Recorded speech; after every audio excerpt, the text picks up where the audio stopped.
Okay, we're going live. We're live. I got an error message.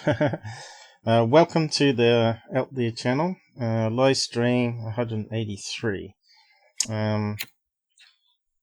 Looks like I'm gonna have to reload something here, but I'll cue the music. Hopefully it's working, and we'll be with you in a minute.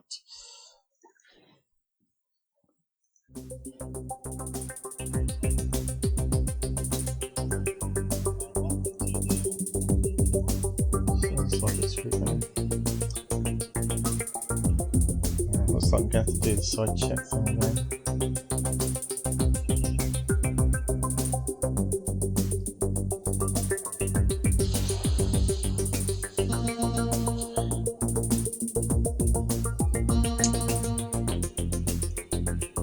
That's a pain.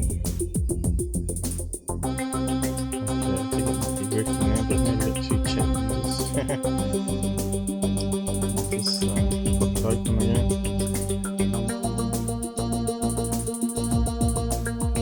Music should be playing an intro. Hopefully my mic is alright this time.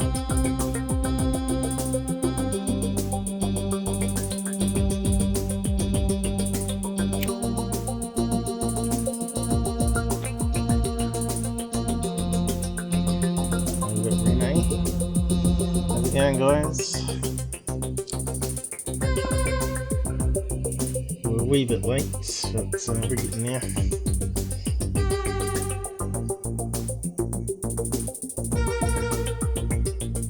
Hello. Good to be back. It's really finished here, bro. Just pause that.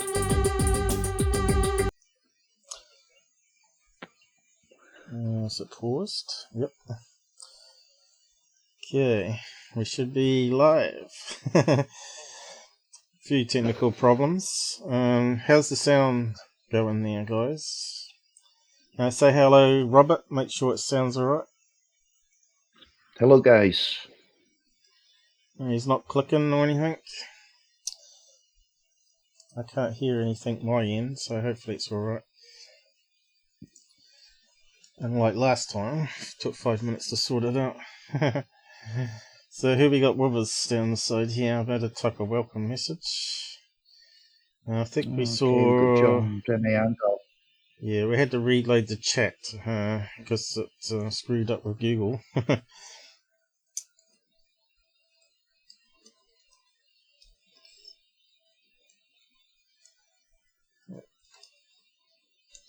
So we're coming up to midnight here in New Zealand. Oh, looks like I spelled something wrong there too.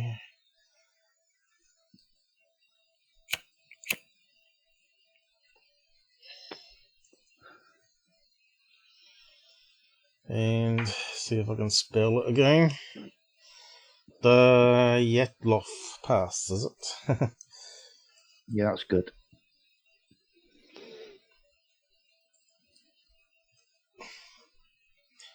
Welcome with an X. I'm not sure what the greeting is in Russian. The only word I know is da, which means no, I think.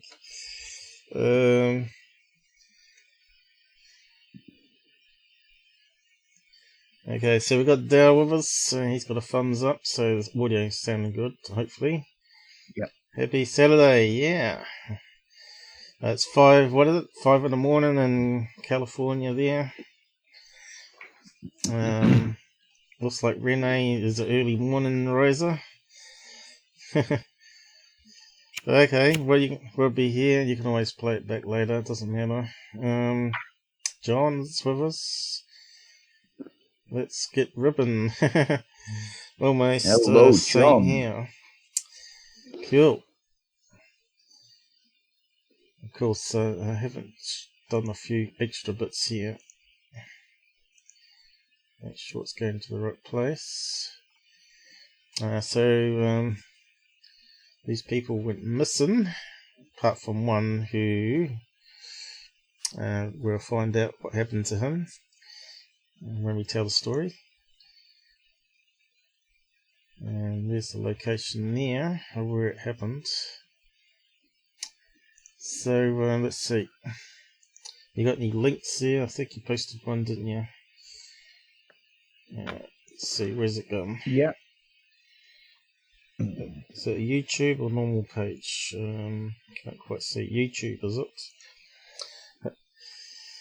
Hopefully we're not using too much YouTube.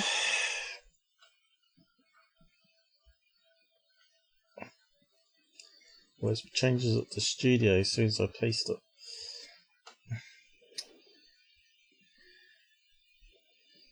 Oop, I have to pause it. It's muted anyway.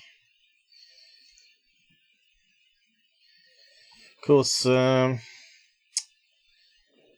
always a lot on this particular case.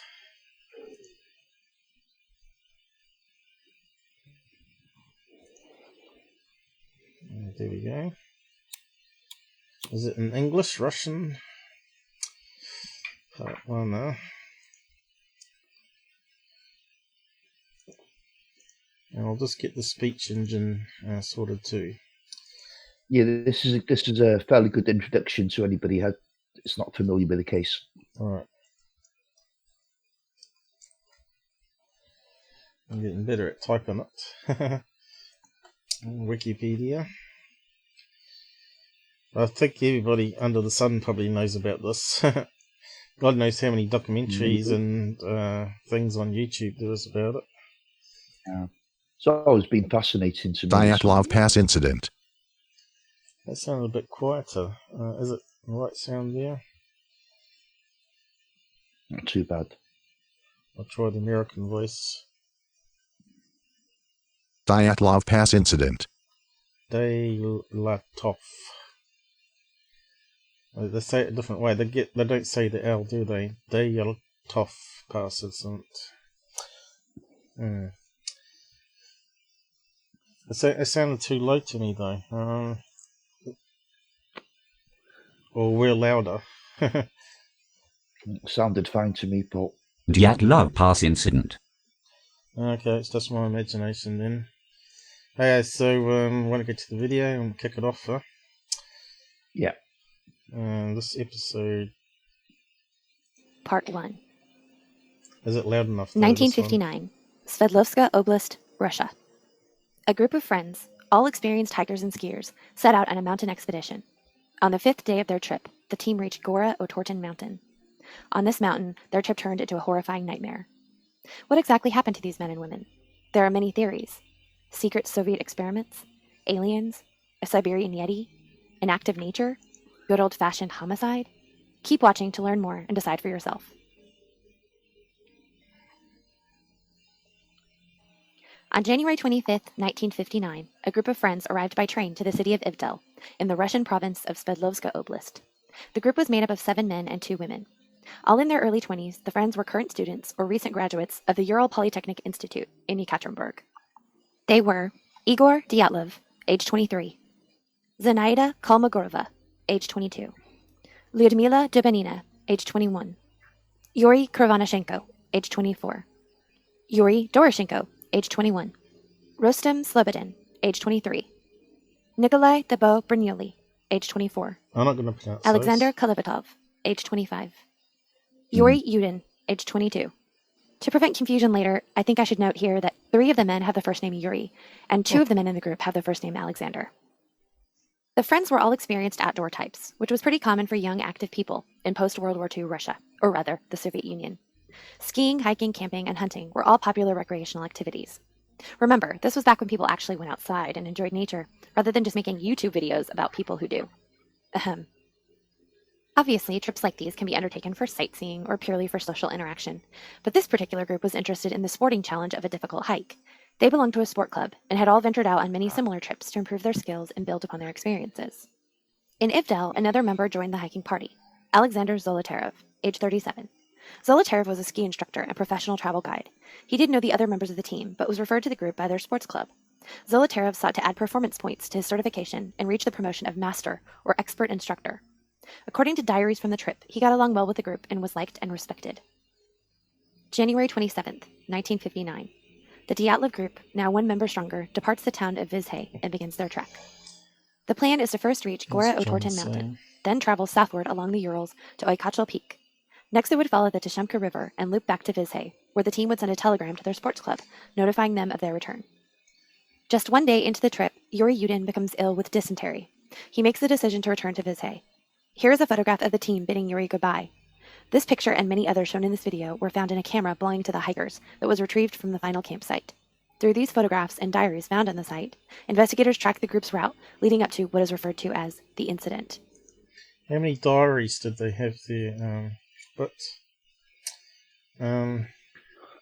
Just 1 diary? I don't know. I don't know. I think they all had individual diaries, you know.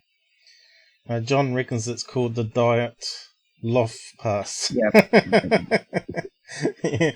No, he's breaking it down for you nicely there, Paul. Dyatlov. Not really. I think you have to put another dash in between the die and the et. Dyatlov. Who was young lady? Anyway, so I did have a map up of that map with me. So let's see.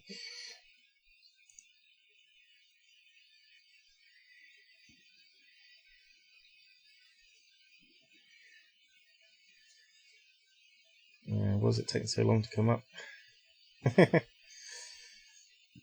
Russia's censored Google, I think. Hey? Don't tell me we got a technical problem here. That's kind of strange. Where's my little cursor thing gone?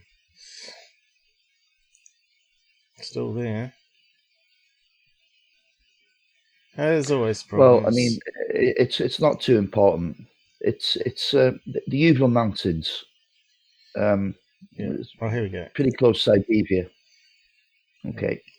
So here we go. It's got a lot of Russian names around here. What was the mountain range called here? It's the Ural Mountains. Ural. Ural. URAL. Ural Mountains. Mm-hmm. So, doesn't look too much there though, does it? But you can see they were below. There was a forest that was below them here. I think that's the forest, is it? Yeah. Must be that ridge there, I think. But we'll cover more on that in a minute. So, just carry on. Though Yuri has turned back, the rest of the group continues, following a river valley that leads to Otorten Mountain. On January 31st, the group reaches a highland zone and stops, spending a day preparing for the steeper climb to come. They pare down their supplies to lighten their load and leave a stock of items in a shelter in the woods. The following day, they set out again. The steep incline through a heavily treed area, combined with wind and snow, make their journey very slow going. The plan had been to get over the pass and camp on the other side, but low visibility causes them to veer off course. Realizing their error, the group stops and makes camp on the slope of Kholat Sayagul at around 3,600 feet. They are just 10 miles from their destination, Gora Otorten Peak. Despite the mistake and the harsh weather, evidence from the camp shows the team to be in positive spirits. They eat a meal together, and somewhere between 7 and 10 p.m., the group settles down for the night. February 12th. The Dyatlov team fails to arrive in Vizhay as planned. No telegram is sent to the sports club. However, delays are common with such expeditions, and no alarm is raised. February 20th. The team is now 8 days past due. Distressed and fearing the worst, the hikers' families pressure the management of the Ural Polytechnic Institute to dispatch a search and rescue party. A party is sent out. 2 days later, military and civilian authorities join the search.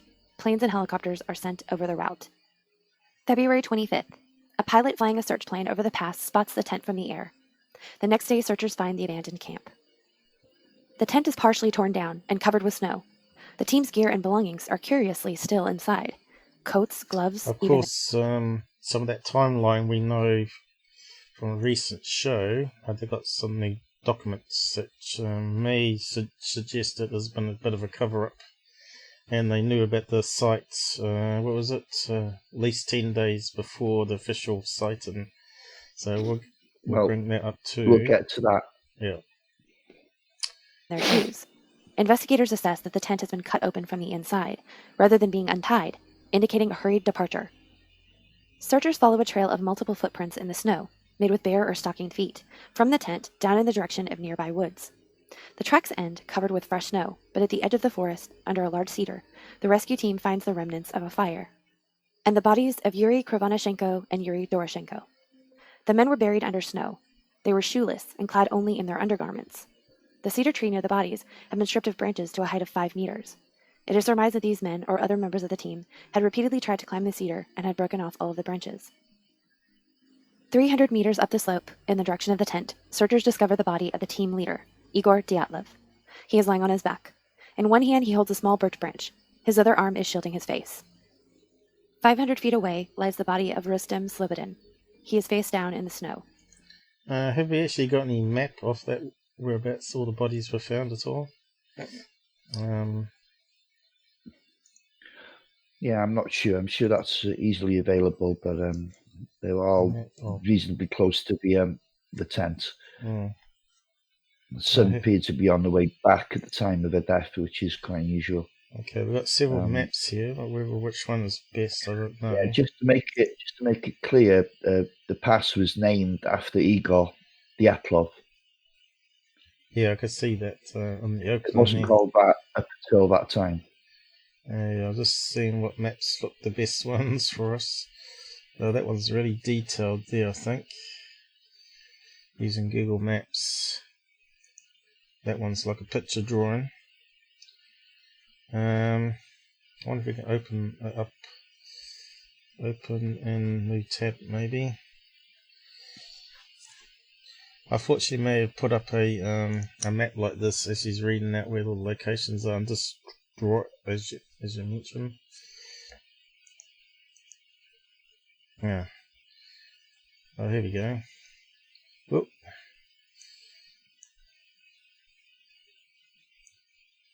I think that's similar to the map she had up. What's those triangles mean?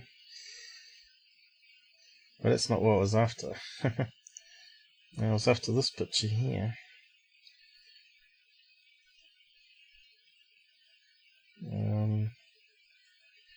Just open image. I needed that one, I think. Here we go. Here we go. Now we can see it. What's it say here? There's the tent, I assume. Tent was half torn down. And then 2,000 meters below was the forest where they found the 2 bodies.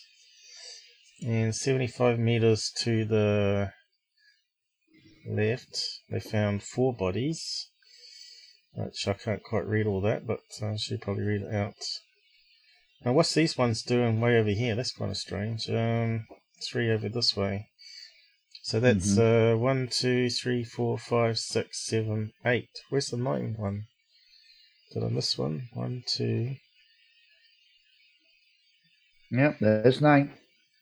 4, 5, 6. Well, I'm not counting 9. I am. 4. Oh, right. So 4, 7, 8, 9. Yep. Okay, so what else ones we got here?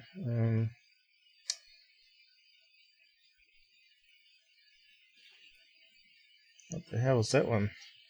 That's really terrible. Can't even see that one.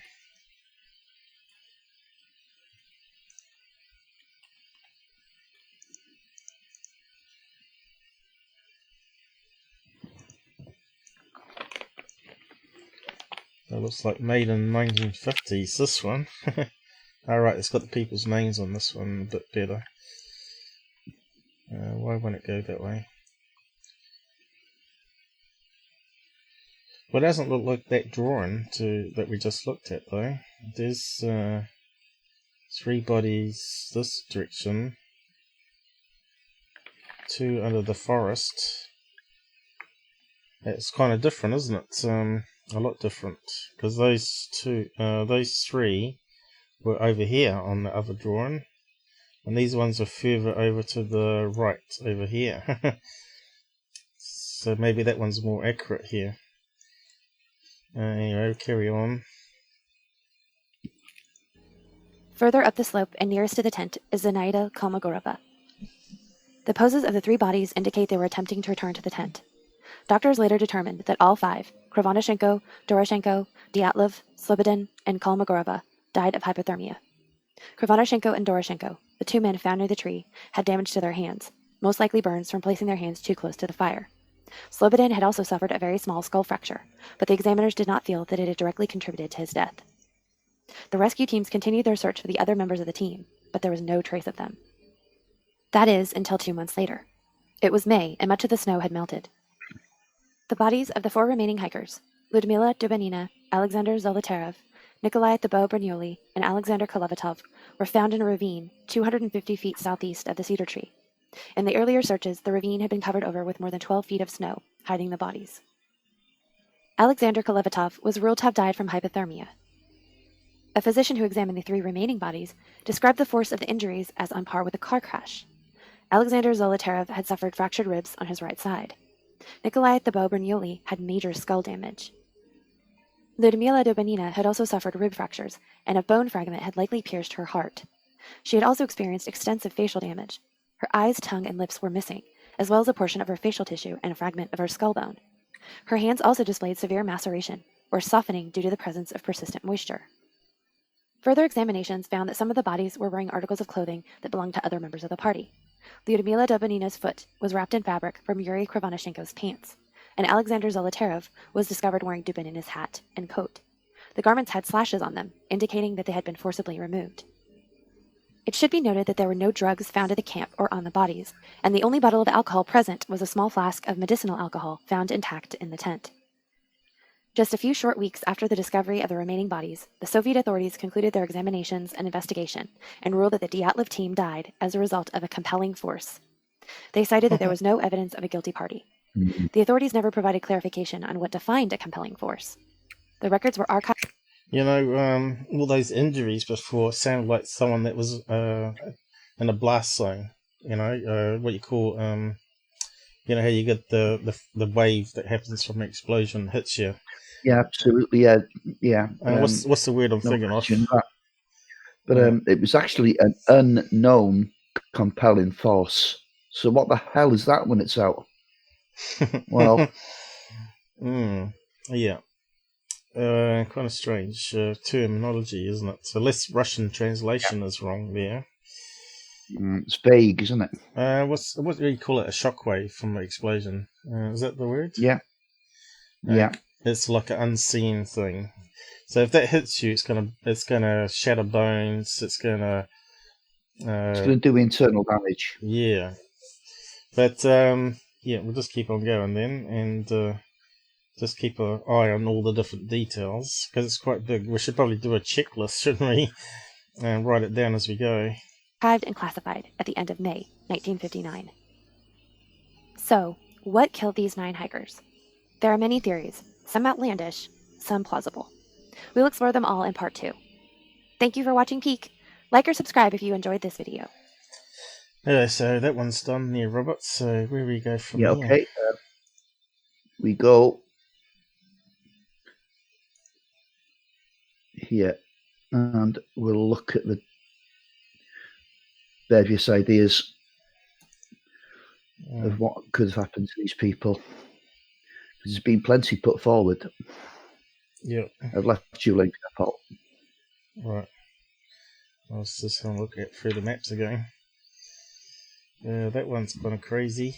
That one's probably more accurate. Yeah. Look. Oh, it's another YouTube. No. No? Oh, hell. I think I posted the wrong one. My apologies. No swearing. No swearing. No, I didn't swear. No. I'm just warning. Okay. It can slip out. The F word. Oh, no. Not the dreaded F word.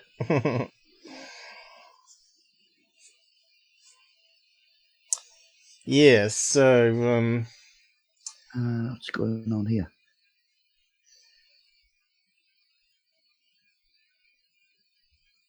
The thing is, they could have got injured and then ran down to the mountain trying to get away from something and stayed around the forest because they had stuff to burn there to keep warm.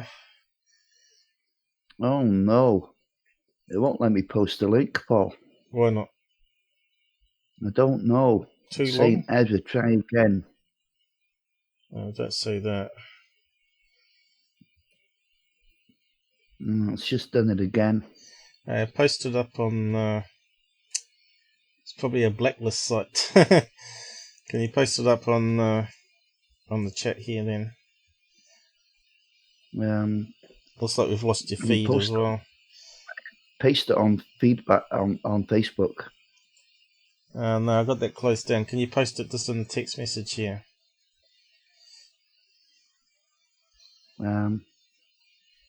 Hold on. I still think we need to try a network cable with your laptop there.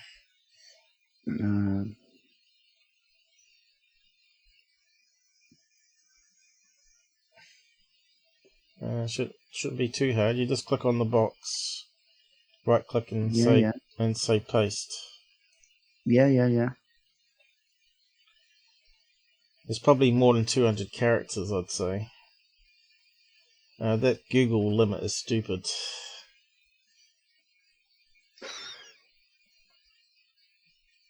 Should be that they should have like approved for posting links.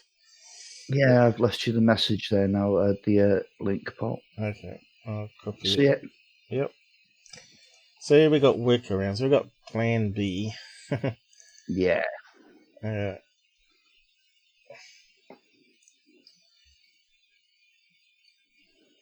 Is that the one you want? Looks like we got some ads on the side though. Let me just get rid of these ads, if I can. You think the thing up here would get rid of it? Oh, are we allowed to have those symbols down the side?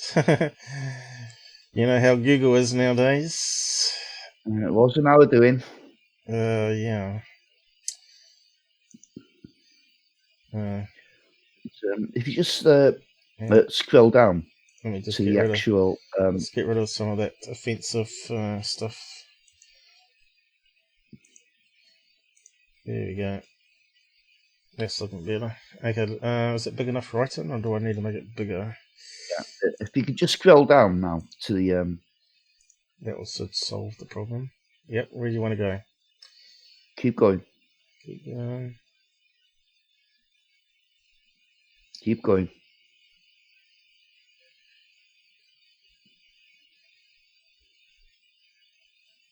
How far down? Oh, gory pictures. Are we allowed gory pictures on YouTube?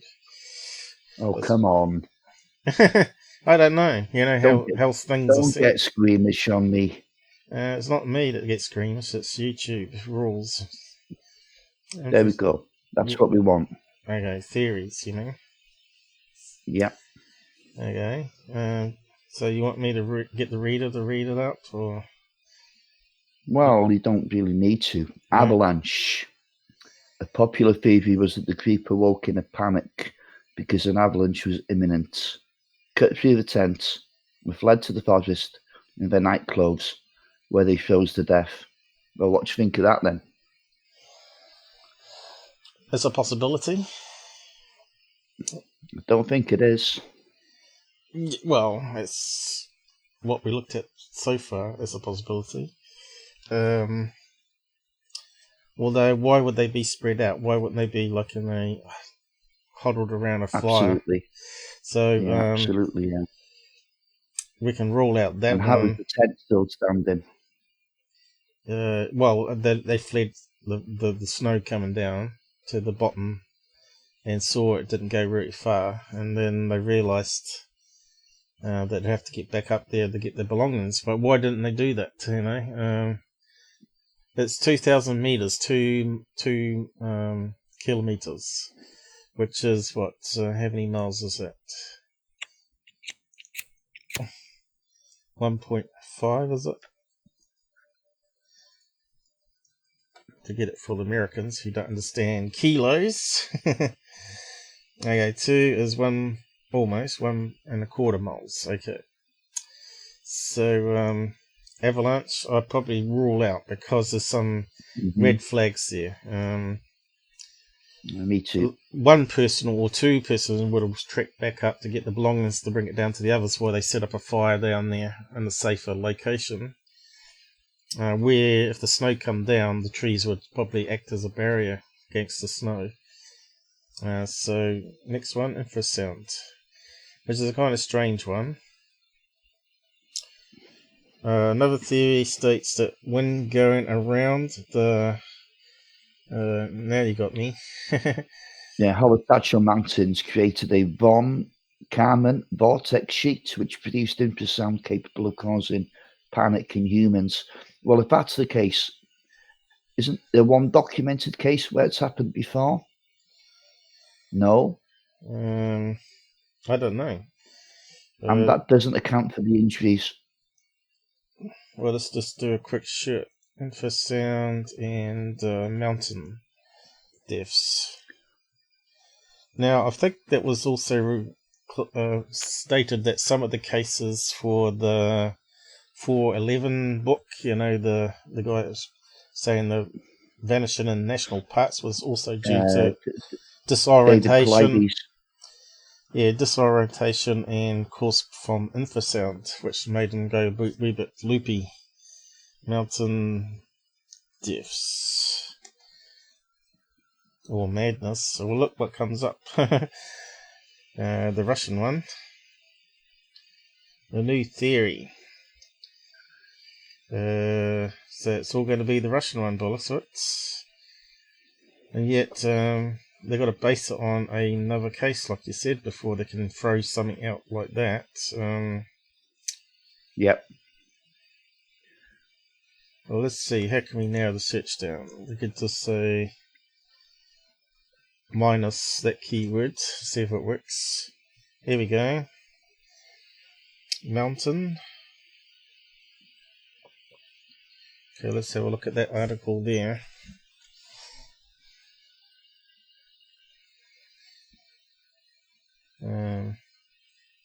Stupid pop-ups. Accept cookies so we can spy on you. Infrasound, human health and adaptation. Hazards. Oh god, there's quite a lot of information there. Human body is composed of several trillion cells. That's not too many, and exists within a 3-dimensional matrix. Well, there we are, we're in the matrix. That displays mechanical properties including intrusive vibrations and sound emissions. Oscar and Jeff, 1980. So it's not that old. In the range of 10 to 30 hertz cycles per second, these cells and tissues and organs they compose and exposed to mechanical lost my way now or sound pressure and energies from a variety of natural and humanly constructed sources that propagate away through the air or through the ground. Lost it now. Through the ground. Sounds like a load of babble to me, to be honest. The lowest frequency for total sensation is 20 hertz, which we know about, because they play it in scary movies. Makes you feel like you're scared, and they do it. Okay, well, see, okay, so it can cause disturbance in the mind, but that doesn't explain the injuries again. I'm just trying to find where the reference is to death or mountain in that lot. There's quite a lot of reading, so it looks like it's quite in depth, mountain. There we go. Have we got something? Table 2, mountain ranges. 0, 1 to 1 frequency hertz. So that's pretty low. That's way below 20. Might have to scale that sucker up. Won't let me. 0.05 to 0.7 pressure. So that's probably the lowest one is the mountain range then. Let's see. Oh right, that was going to get it bigger. Oh, lost the place now. So what's it say here? The following sometimes display oil variations at one time. The amplitudes diminish or increase without the evidence of classical periodicities. There's a bit of a tongue twister of these words. These are also infrasound sources that appear to originate from local mountains. Okay, but still they haven't talked about deaths. Applications of ray tracing to observations of mountain-associated infrasound waves. Okay, 1974. And that's what it says. How do we get out of that? So, link. It's infrasound. But still, nothing about death. No. Oh, it won't allow me to post it, will it? What's going on here? Yeah, I know, that's what I got. Why, though? Don't know. What's Google done to us? Maybe I have to close it and reopen it. Let me just fix that up then. Something's not right here. Unless we can reload it here. Let's see. Probably screw up something.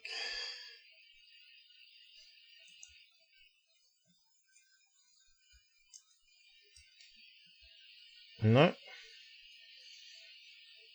But you posted the other one alright, didn't you? Yeah. The first one I did, yeah. The other one I had to send to you via Jitsi. Okay, let me just close that down and reopen it then.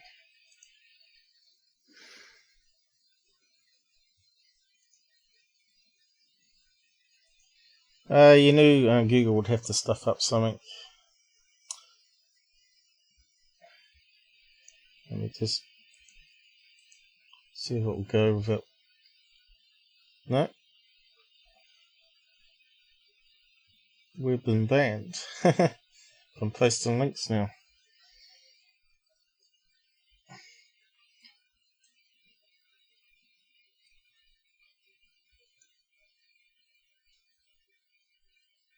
It accepted that one though, didn't it?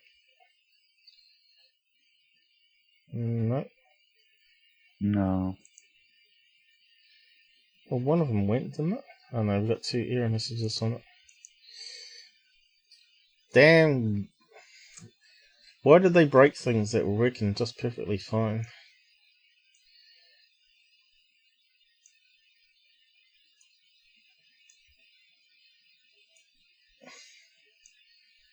How can we complain?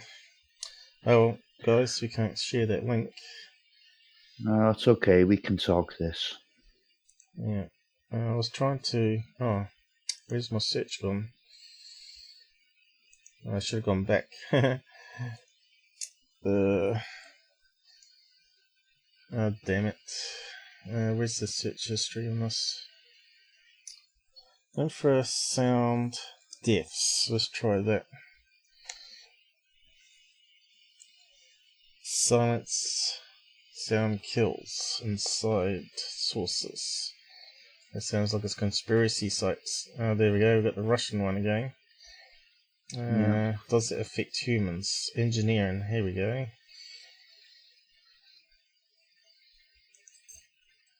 I wonder if it'll let me post that one.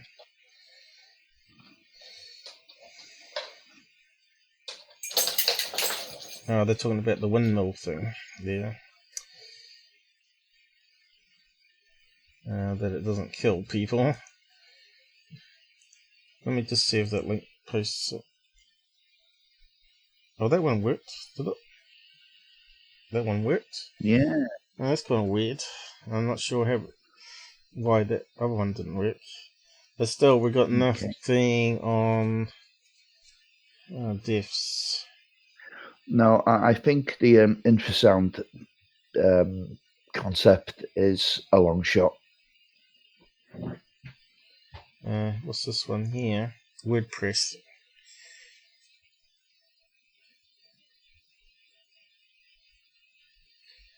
That kills. It was the year 2004. A place was an island beach of Thailand where an 8-year-old girl was picnicking or riding an elephant under the supervision of caretaker. The elephant turned and raced opposite to the direction of the sea. So really, the animal killed it, not the actual sound, but was overpowered. So the elephant got spooked by infrasound, probably, by this one. Yeah. So that's the only way you can get killed, really, isn't it? I don't think there's going to be elephants on the Russian mountain there. As I said at the beginning of this, it doesn't account for the injuries. Those people died a violent death. Yeah. Sources of infrasound. Now, doesn't... But they do say that it comes from mountains. We can verify that much anyway. But yep, we'll go back to the list. Close that one down. And did we miss anything the guy said in that little glitch? No, it's okay. Come on. Yeah, give me a chance. What's this one? Paradoxical undressing. That sounds kinky. Hypothermia can cause a phenomenon called paradoxical undressing, in which the victims undress in response to perceived feelings of burning warmth. So that's another strange one.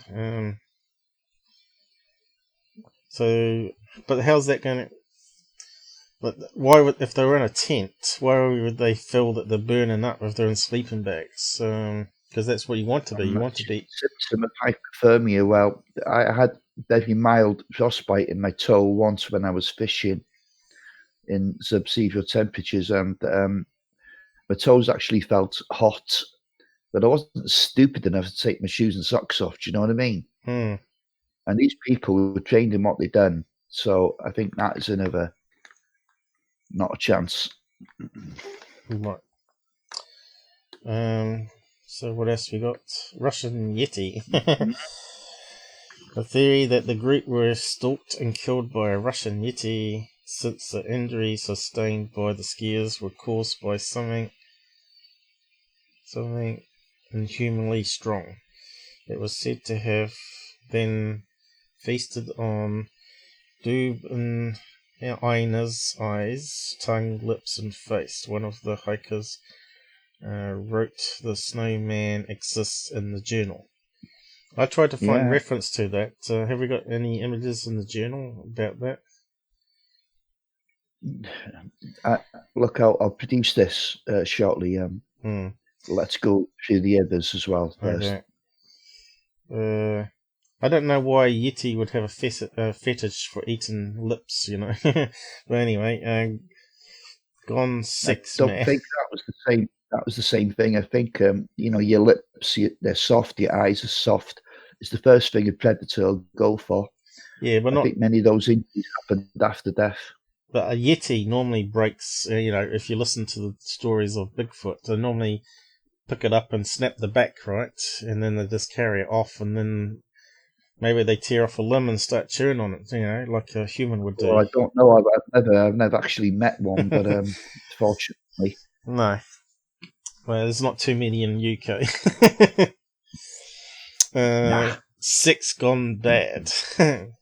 Is it possible the drunken brawl erupted over advances made to the Kumli Sinida and Lunmalila?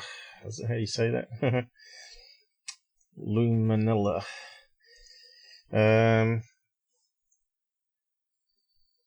They wouldn't kill all people, though, would they? They wouldn't. That's kind of a strange one too. Doesn't sort of fit, does it?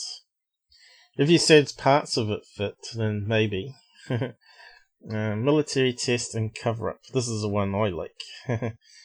Some believe the group ran afoul of a Soviet Spetsnaz weapons test. I don't know what that actually means. I think that's a rocket, isn't it? It is thought that an experimental ultrasonic weapon was being tested in secret in the area when the group was killed by accident. The scrap metal, radiation, and fireballs in the sky point to this, as does the belief some hold that the bodies were moved and the tent is erected incorrectly in the photographs, a mistake unlikely to be made by these experienced hikers. So I actually have got some shrapnel of. At least we're getting somewhere now. This is possible. I got some stuff here I snapped off a recent TV show which has some new evidence, and I think that one's the one we're after.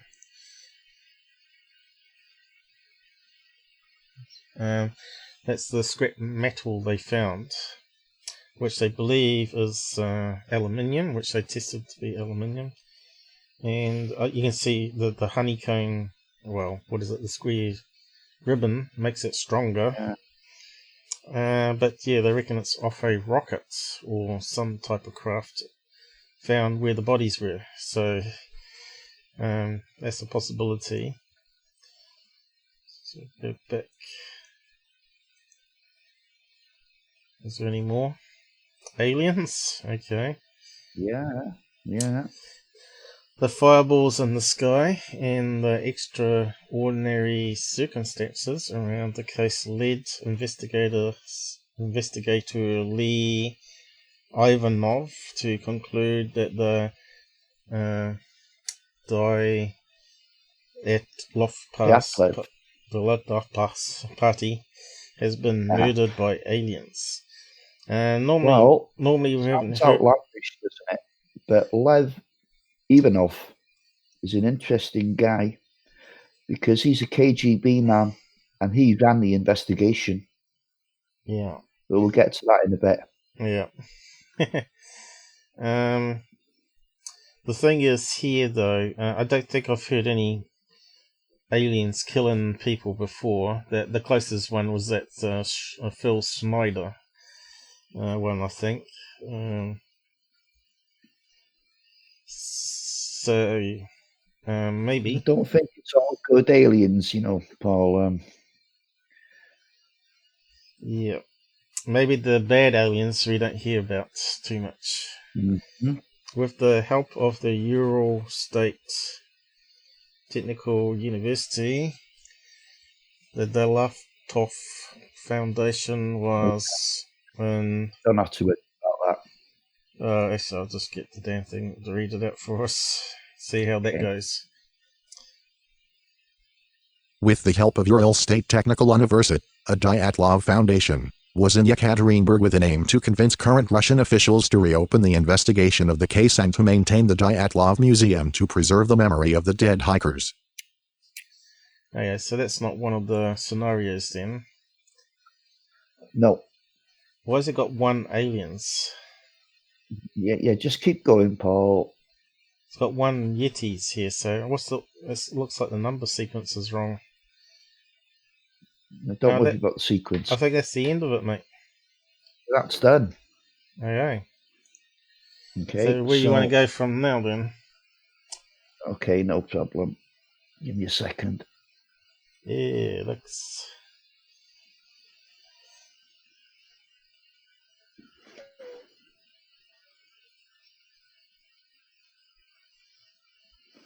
That, to me, the body there, looks like something that's got instantly knocked down by a load of snow and died, because the mouth is open there. It's almost like it didn't have time to react.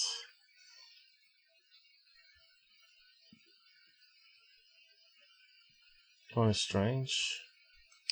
Okay, let's try and find some evidence for something at least, yeah? Yeah. subs. Oh look, Google's taking away more subs. Actually, no, it's normal. That's Okay, I've left a link there, Paul. alright. Hey, it worked for you this time.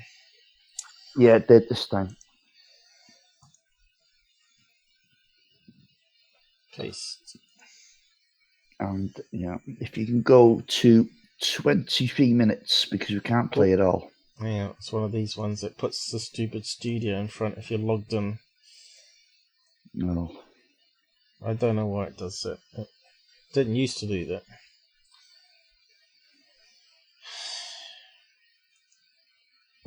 Good evening. Oh, that sounds like a TV show. Yeah, 23 minutes, Paul. You're trying to get me a copyright claim, aren't you? 23 minutes. Got to produce the evidence somehow. This one even got captions for us, so that's not good.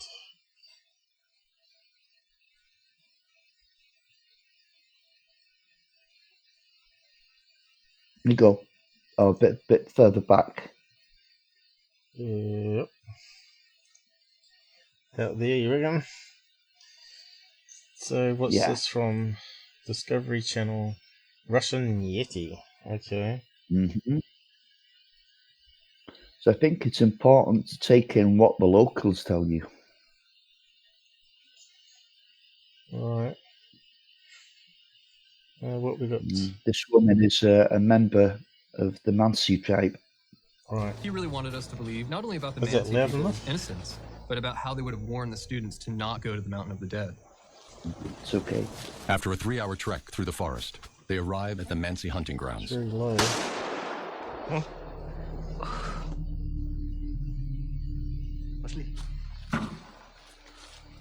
So of course I wanted to meet this person. Little did I know, the information I'd get would change the entire course of this investigation. 60-year-old Albina Anyamova was just 5 years old when the hikers went missing, but she says she will never forget what happened. Hang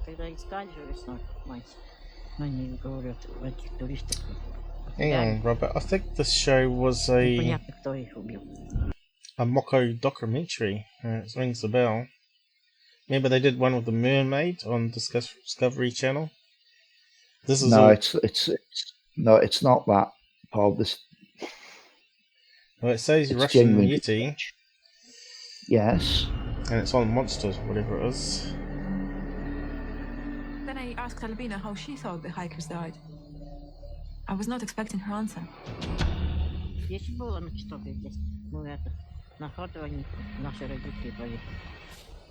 Солнце уже стало садиться. Потом они смеются, играют, потом такой свист громкий. В лесу же. Человеческий обычный свист? Ну, так-то немножко длинный. Ну, сразу знали, да? Нет. It's all Russian to me. Mick. Then she started describing it, and I was thinking that maybe she's talking about the bear. Нет, это лесной, большой, сильный. Они говорят, высокий. But she was very clear, this isn't a bear. So what was this show called? Russian Yeti. I'm pretty sure this is a spoof. Yeah. It's not a mockumentary, Paul. Я говорю, много We'll детей search on пропадали, и взрослых людей. Они все куда-то исчезали. Олени, которые находили, были языки вырваны.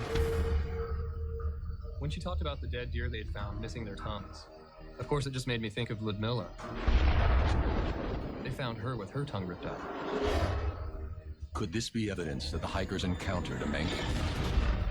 I guess at that stage it seemed like a coincidence, but that was before we found this video.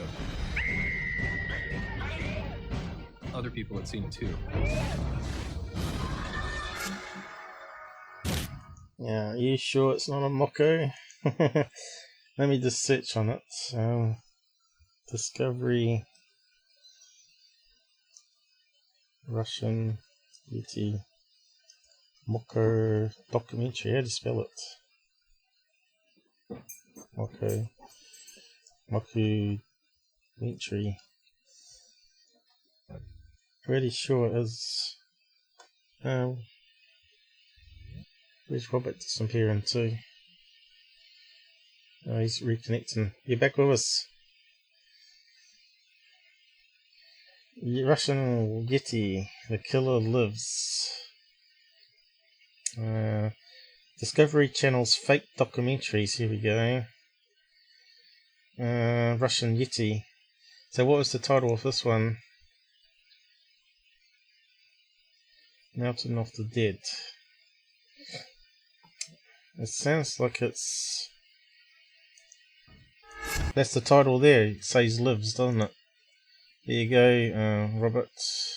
The killer lives. That's what it said here. There you go. The killer lives. So it's a mocko documentary. Really, that Paul is Dalton will not allow access in the US. Very interesting. Kind of weird. So yeah, I don't know if we can trust it as a source, because they're saying she saw another person with the tongue ripped out, and it's a mocko documentary, so you can't believe any of it. The Discovery Channel is becoming more and more ridiculous with its fake documentaries. That's why you can't trust it anymore, which is a damn shame.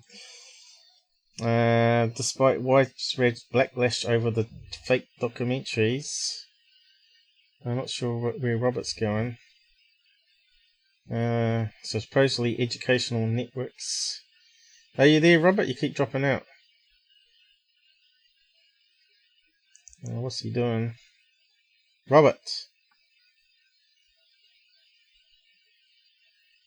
Have we lost Robert?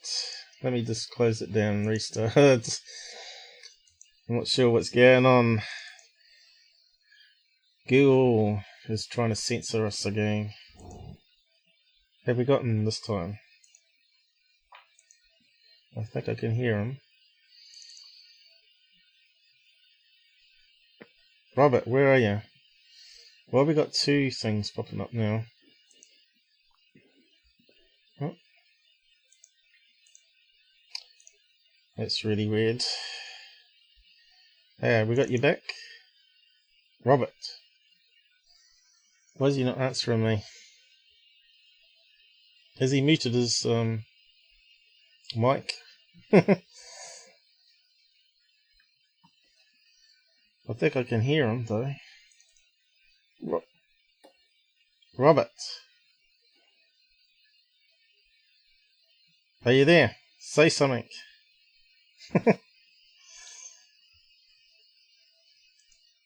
I don't know what's going on, guys. I've lost sound, he reckons. Well, we restarted. Can you disconnect and rejoin again, Robert?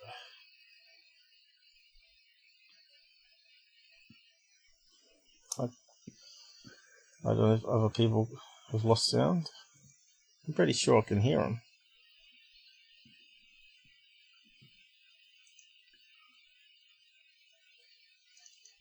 He's too busy smoking. Robert, you got to talk to me. Finger up, finger down. Can you hear me?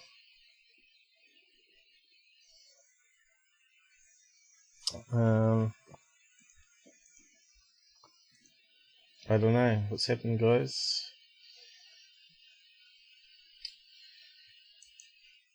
Can you hear me?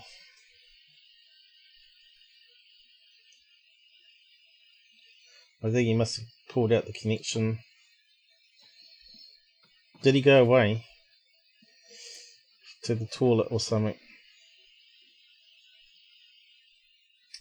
I don't know why he can't hear me. Let me just check the settings.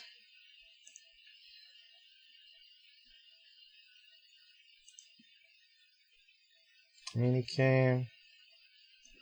Cable. Hello. Well, my voice is going up. Robert, you there?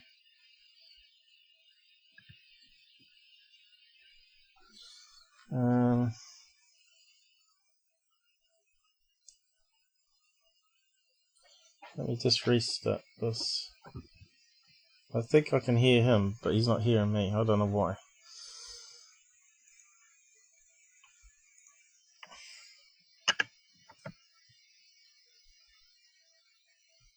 I don't think it's my end. Robert, are you there? Robert. Are you there? Man.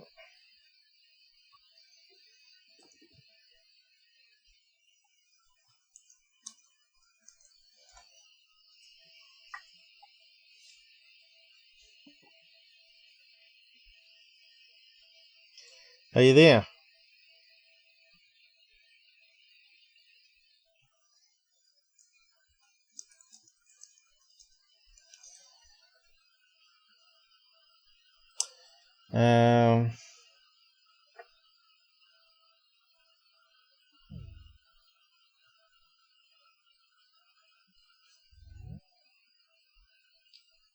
Are you there? Are you with us now? Are you there? Let me see. Let's have a look at the volume levels. Hello. Hello, hello. Well, mine's going up here, so you should better hear me. You should better hear me.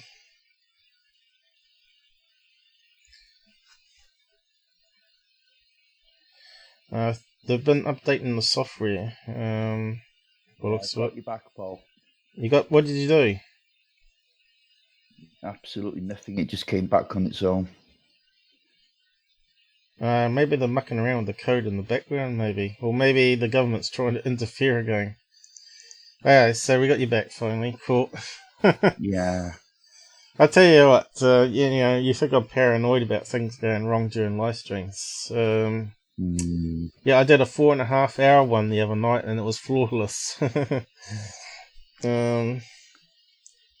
Reboot everything. Oh yeah. Could you imagine rebooting it? Time we come back, Google would have shut down the stream. But yeah, I think he's probably talking about Robert rebooting. So yeah, this one looks like it. You can't be trusted, Robert. It's saying here the Russian Bigfoot lives, and we got the shark one here, and also the mermaid one, I think it was. We can't trust this Yeti information that is coming across. Okay. Let's see. How to stretch 5 minutes of content into BS. Is it? 85 minutes. Yeah, but people are critical of it, but nevertheless, yeah. I listened to a guy who was in the making of it, and you know, it was a genuine documentary, but some people didn't like the conclusions it came to. Yeah. So what other people said, because online they're saying it's dodgy facts. They're just complaining about the content, Paul.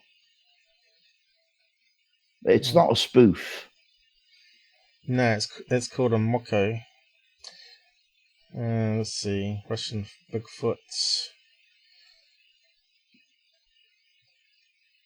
But it's good. We can point out to people, just be careful of this. Animal Planet has aired 2 other fake documentaries. Fabricated events, CGI, and faked footage. You see what I mean?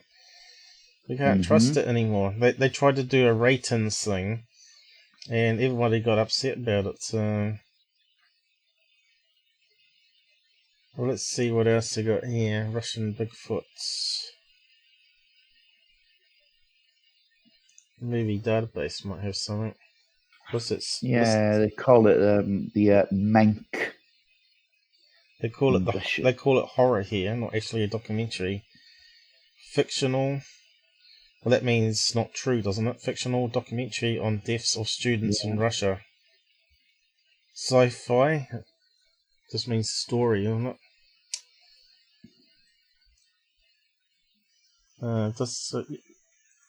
Can you say something? Better check sure.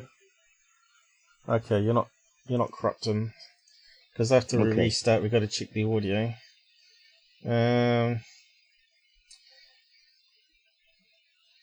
Fictional.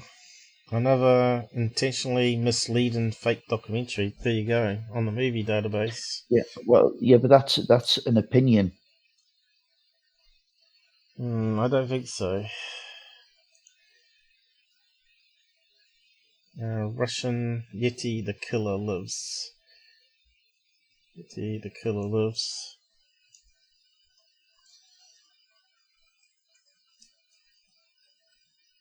Yes, admits.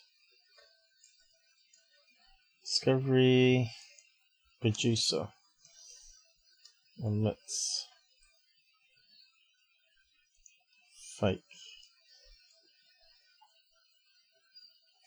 Yeah, I think I was watching this and I sort of caught it when it was started and I didn't see any disclaimers and I got halfway through it and I said, nah, this has got to be BS. My skeptic brain kicked in and I thought, I'm not going to watch any more of this. It's just wasted half an hour or whatever it was of my time already. Yeah. Aired on I a didn't channel say it was a good docu. So it's from 2014 anyway. We've come across that already. Doubtful news. Bigfoot capture breaks history channel. Continues to fake out users. So let's have a quick look at that one.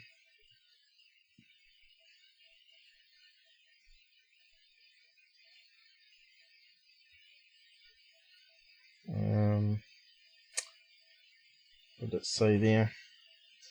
Well, history pulled a mermaid's gimmick. Okay, we know that one. Yeah. Bigfoot captured a shameful fake documentary about Bigfoot. Nothing about the other one, though.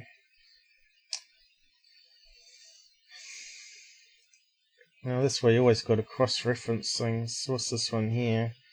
I was interviewed by Russian Yeti, the killer list director. Admit discovery documentaries aren't exactly enlightening. Okay, let's have a look at that one. Skeptic log.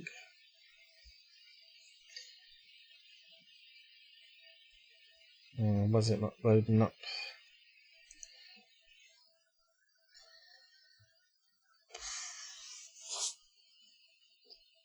Oh yeah, that's what they claim to be a picture of the Bigfoot itself, Yeti, but that turns out to be one of the group because they got a photo before or after of the same guy. Yeah, well, it's not conclusive, but it does look like somebody that's, I don't know, it could even be a joke on their behalf, couldn't it? With its horror-moving trappings, it makes a sensational hash out of genuine historical mystery. The tragic deaths of 9 hikers in the Ural Mountains in February '59. This unsolved cold case has unusual aspects, leading to the rise of conspiracy theorists and paranormal. Notably, the bodies of the hikers were eventually recovered. I shouldn't snark. It's so ghoulish to make hay from the untimely deaths of other people. In this case, people who have suffering loved ones today. The mystery mongering television programs have really found a tragedy they weren't willing to exploit. That sounds like security. Russian Yeti, the killer lives, caps a marathon of discovery monster hoaxes, both of their infamous and profitable mermaid hoaxes and last year's Megalodon hoax, which is what, a prehistoric shark, is it? Playing the game early today. In this program, most Mike Libicki and Maria Klenokova set out to solve the Dyatlov Pass incident, or rather to pretend on air that it had been something to do with the Yeti.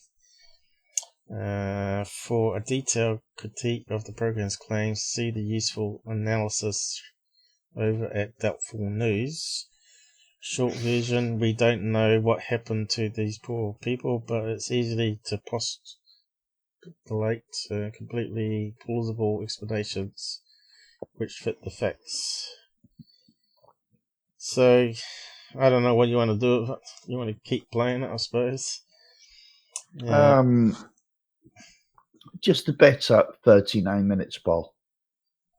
If you want, that's quite a lot. You skip to 39 minutes.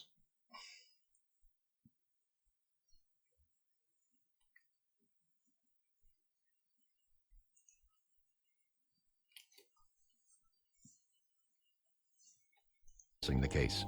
It was recorded on his deathbed in 2013. Что ваше первое чувство? Вот вам сказали, вам пришли и сказали. We probably should read out all that. I was terrified. In 1959, Yudin was asked to formally identify the students' belongings. Whilst doing this, he noticed something that seemed out of place. Found an item that was odd. Oh, I didn't quite read that bit. We need to slow it down. Yeah, military boots It's a very specific thing. It's only used by soldiers at that time. The boot cover Yuri found is going known fast as here. an Maybe we mocko should in slow it Russian. down, but then that will sound In the stupid. 1950s, you had to be in the Soviet Army or the KGB to get issued one. Oh, what's happened? And Yuri said that none of the students had any of these with them. The finding is startling. Somehow the Soviet military reached the crime scene before the search party. Yet there is no official record of any military presence in the area where the hikers died. Begging the question, was there a military cover-up? For me, the big question was... Actually, that does fit in with the new findings from a recent TV show that they got a secret. Yes, that this is it. It's not all complete and utter bollocks. Yeah, but we can't trust it though. That's the only thing. Why were the No, we military can't.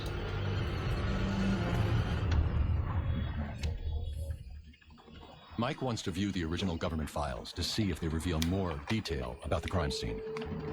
Since 1959, they've been sealed in the State Archive in Yekaterinburg.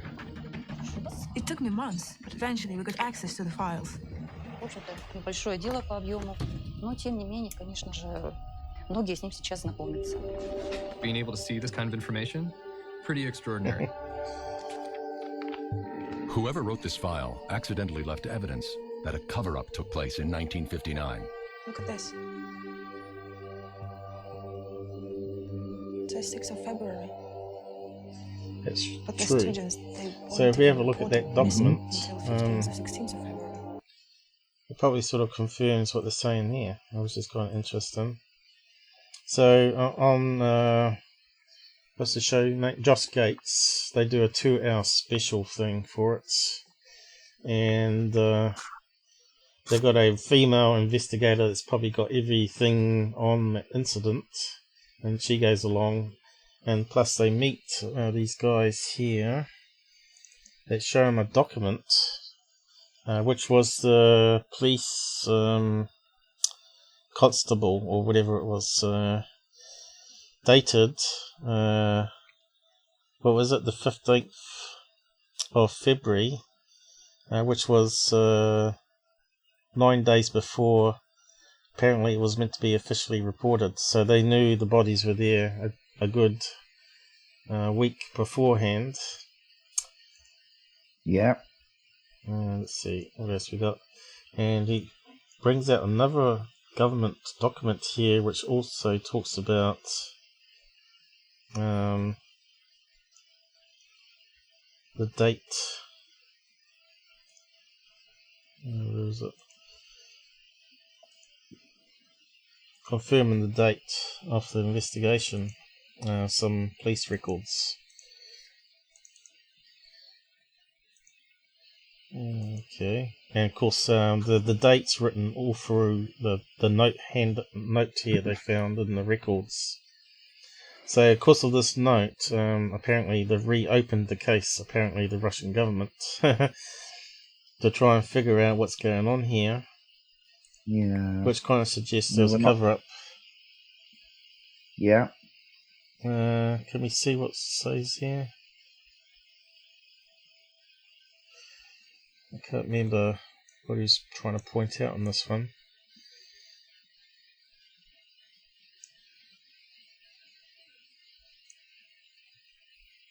February, is it? I can't. Terrible quality document. Maybe I snapped the wrong thing, I don't know. That's possible. Let's see, what have we got else here? Oh, that's probably all I got though. So they're saying the same thing here. How could they know beforehand? Well, it seems that they have. So that's sort of been confirmed. So John's back with us. Looks like his cat's having trouble with his cursor. Changing the volume on the sound bars. That can be annoying. I suppose it's been sleeping all day and now it wants to play. Oh, I've gone to hit the wrong button. Was there any more to that anyway? No, did you play it? It's 44 minutes, Paul. Play it for. No, you haven't. I stuffed it up. Okay. This file was opened 10 days before anyone officially reported the hikers missing. It proved someone got to the crime scene before the search party. I mean, this was proof that Yuri Yudin, the 10th hiker, was right. The military had to have gotten there first. Yep, they have. The file also has photos and diagrams of the hikers' tent. Forensic evidence confirms that the holes were definitely made from the inside, and that there were multiple small horizontal holes, and all were positioned facing the forest. Whatever they were scared of must have been lurking in the woods.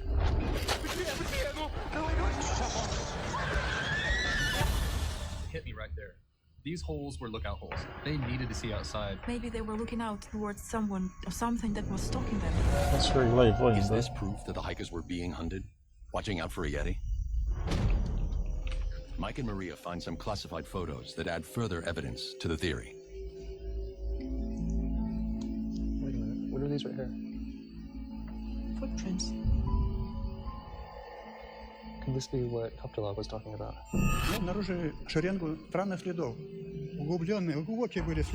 There were photos in this file of what these two search and rescuers described, these footprints they talked about.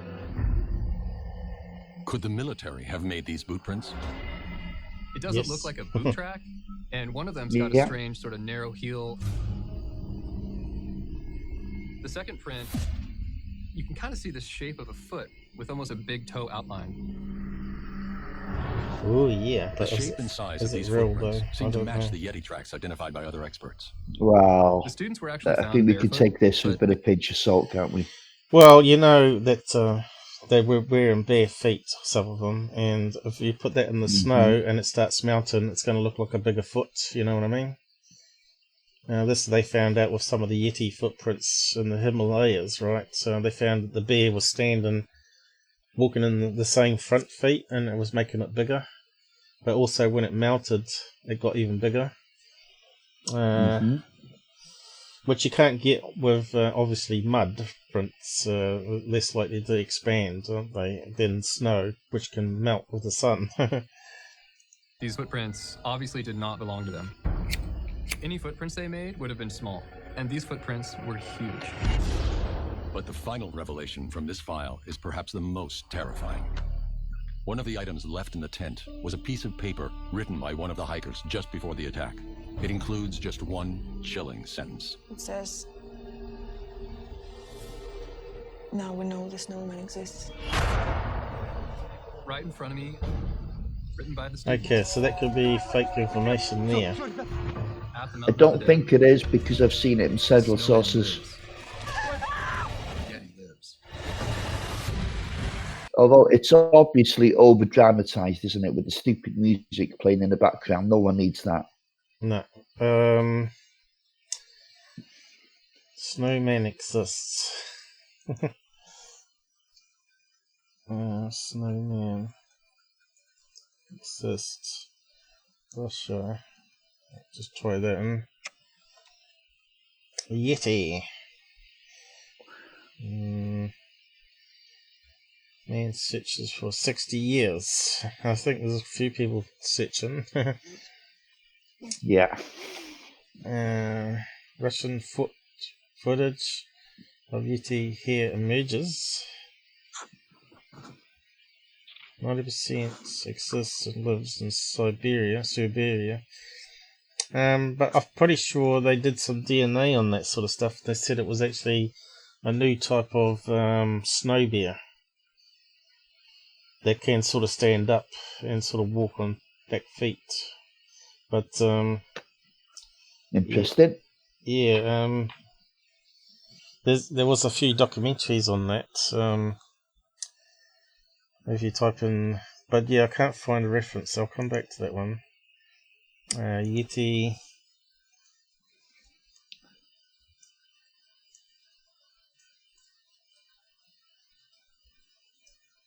There's beer. Oh, mistyped it. The study finds 2017. But this is in the Himalayas. The DNA belongs to bears. There you go. Hikers in Tibet and Himalayas need not fear the mysterious Yeti. Better carry bear spray. So straight away they're taking a mickey. DNA analysis of 9 samples reported to be from an abominable snowman revealed that 8 actually came from various species of bears native to the area. What was the other one then? Shaggy, we know that one, but science has not borne this out so far. Previous genetic analysis of a couple of hair samples collected in India and Bhutan, is how you say that one? Bhutan. Suggested that one small stretch of their monoclonal DNA, the genetic material in the cell's power-generated machinery that passes down only by females, resembled that of a polar bear. So yeah, it's type of polar crossbred. They reckon it might be the Yeti sample. There might be a polar bear that crossbred with some sort of brown. I'm finding that a bit hard to swallow as well. They crossbred with a brown bear and sort of produced this new species. Yeah, it's still a bear. Yeah, normally they don't intermingle though. So interracial polar bear. Come on. Oh, that's what they're saying.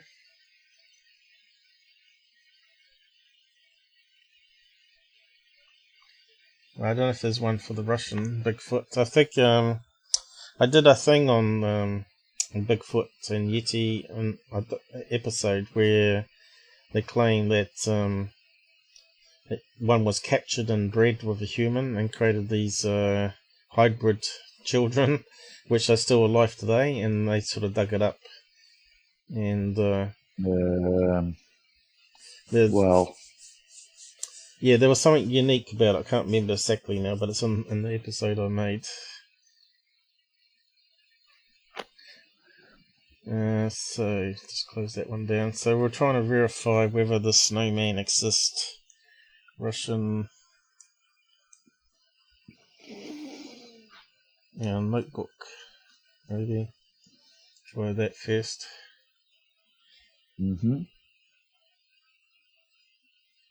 Russian notebook. It's not coming up.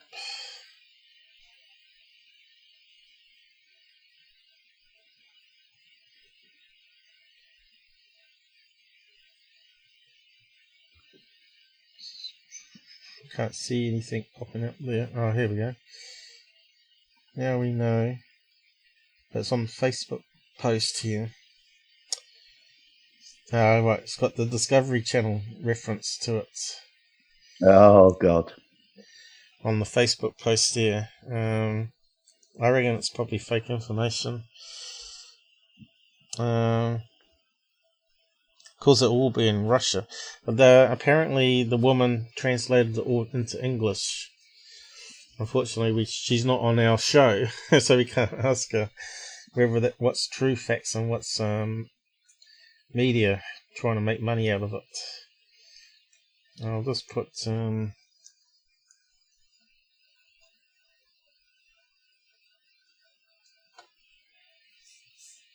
but again, there's also that thing that UFOs, some of them they claim are piloted by Bigfoot. So I have an episode on that where they've got various stories. I think it's about 3 or 4 of them. It's not too many where they've been sighted, where people have seen them through the window of the UFO, apparently.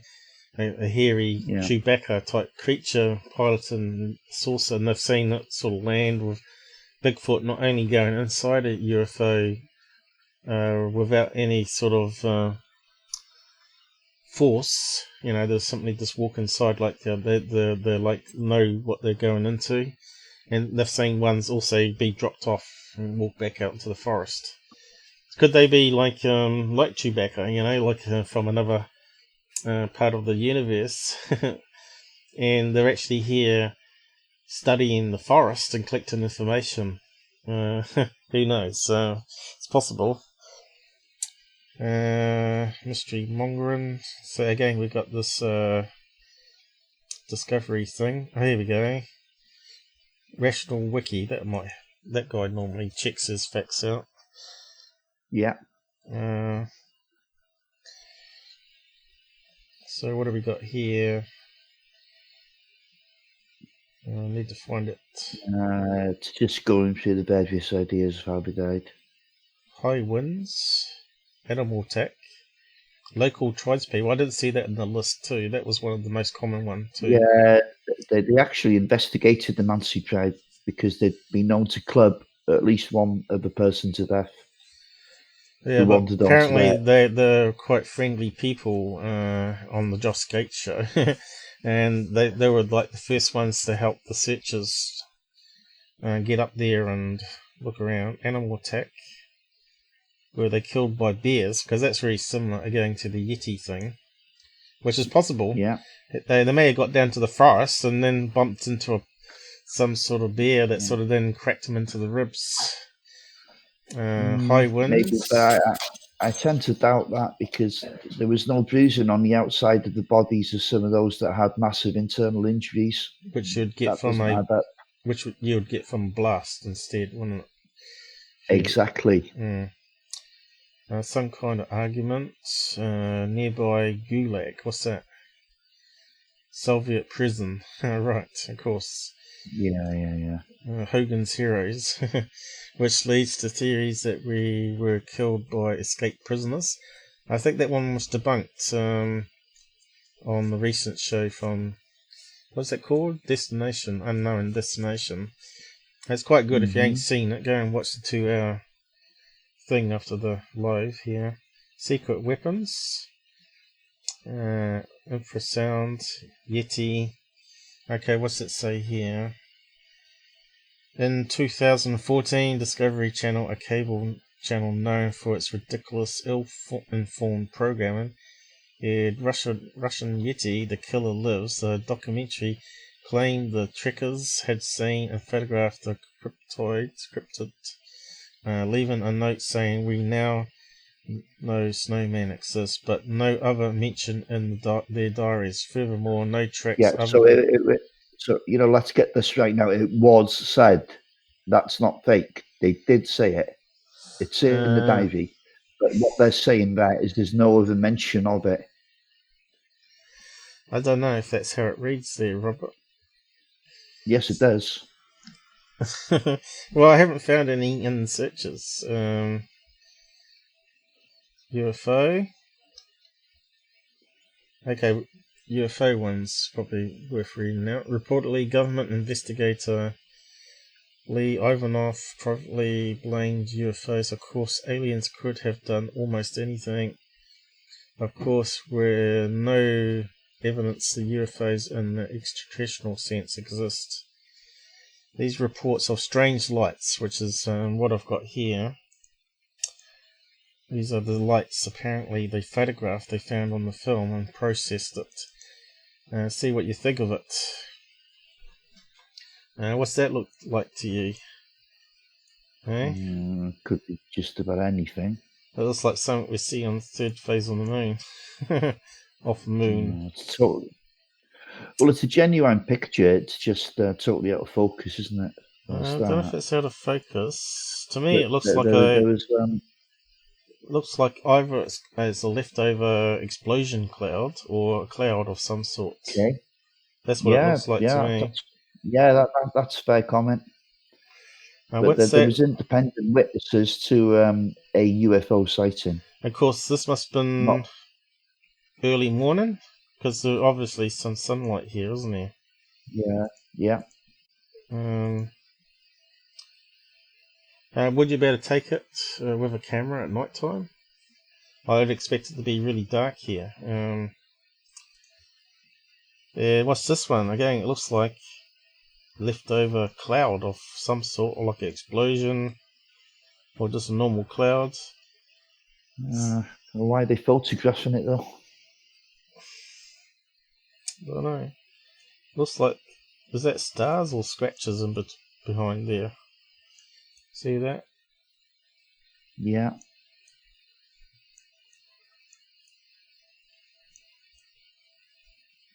Kind of looks like clouds to me. Okay, next one. And apparently this is a bright light, so this one's kind of strange. The thing they said it got water damaged, so I guess this is ice crystals. Ice crystals damaged it. Yeah, ice crystal damaged the thing, but this could be the light that they saw in the skies. Yeah, apparently it was orange in colour. But it looks to be like a beam of light is directed at them, taking the photograph here. Yeah. I don't know if we can do anything with it. It looks pretty scratched up and damaged by ice crystals. See, if that was a helicopter spotlight, would we see a helicopter? I can't see anything in there. But there is something going across the top here, right? Looks like something ran across there too. And what's the next one? Here's clear, more ice crystal water damage. So it could be a UFO. It has that sort of overall ball light, you know. Where's the beam of light this time, though? You know. People have tried to make sense of these pictures for years, and no one's really gotten anywhere. Well, that to me looks like typical ice crystals there. Damaging the plastic negative, the photochemical on it. Dale reckons it's a bird. Which one? That there in front. I think he was talking about the first one. We'll go back to it. But obviously something happened from to photograph it, right? So we got no reference points, though. That's the only problem. Nah, nothing. That one is obviously. I think this one might be another one because it hasn't got the same. Okay, no, we have to go with the pictures and the independent witnesses. There was obviously something in the sky. Yeah, but was it a Russian helicopter? Is the question. But let's enhance it anyway. I'm not sure what that is. He reckons that's a bird. Yeah, I don't think it's a bird. Well, it could be a bit of ice that's coming down from the sky from an explosion. And let's just stick that one through the enhancer.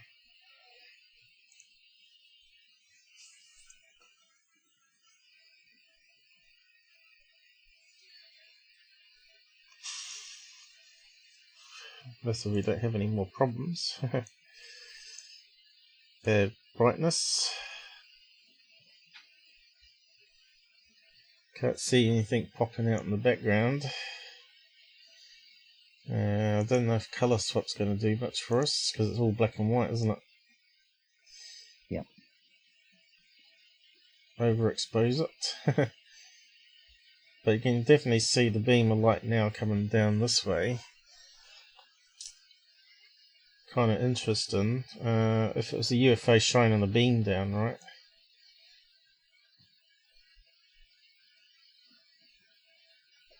I can't see any helicopter popping out, but if the helicopter is behind the overexposure here, could explain why we're not seeing anything. Oh, there we are, that one's bringing out the scratches.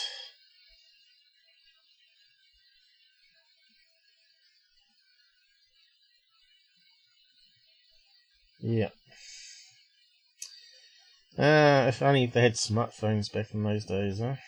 Okay, so not much we can do with it. And what's the other one? This one here.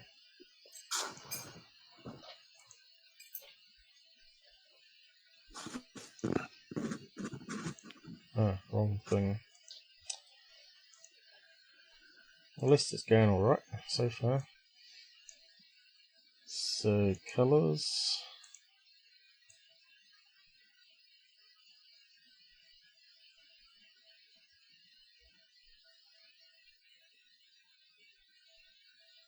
What's interesting there though, if you cut back if you cut back the overexposure there, it does still seem to keep a constant shape there.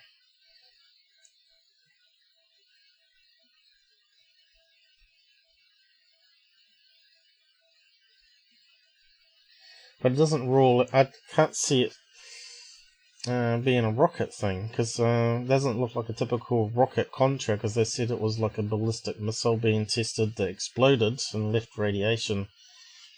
But if you ever watch that farsight, the readings, maybe we can redo it, see if we can find it. They kind of suggest that it was a military exercise of a new type of nuclear engine plane being tested, or something similar to that, or spaceship being tested, and something went wrong. So I'll see if I can find that information in a minute. Hopefully we don't get... It's strange how they only found radiation on 2 of the hikers' clothing as well, isn't it? And I've looked at a few sources and it varies between quite a low level beta radiation and other places saying they were highly radiated. Right. But on the new show, I shouldn't say too much about it, but they did do some core samples looking for chemicals and radiation, and he's got a radiation machine going, and it goes clickety click, suggesting that there's still radiation there today. And of course, as you know, half-life for the Japanese bomb was like 20 years before it became background radiation. So it's not fatal at the moment. So I don't know what's in this one, but let's find out. I don't think there's anything we can pull from these. No. Inconclusive.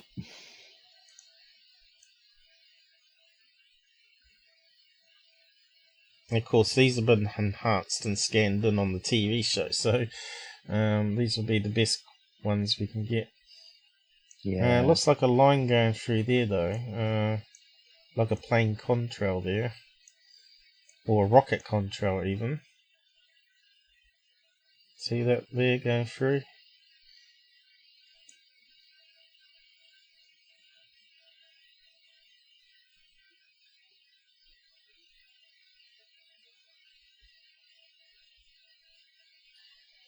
And that's kind of funny how... See, you see what I'm seeing now? If that was the explosion just out of reach here when he took it. Okay. With a rocket there going wrong and it's spiraling out of control. Maybe he tried to photograph it and misaligned it. And that might be something that's coming down. Like that panel that we're looking at. This bit of panel that's flying down. Where is it here? So that one would be the right size, but it's too square, you see. Curves around there, but maybe there was some other debris that we haven't been shown. And what's this one here? Actually, I better make sure it's processed.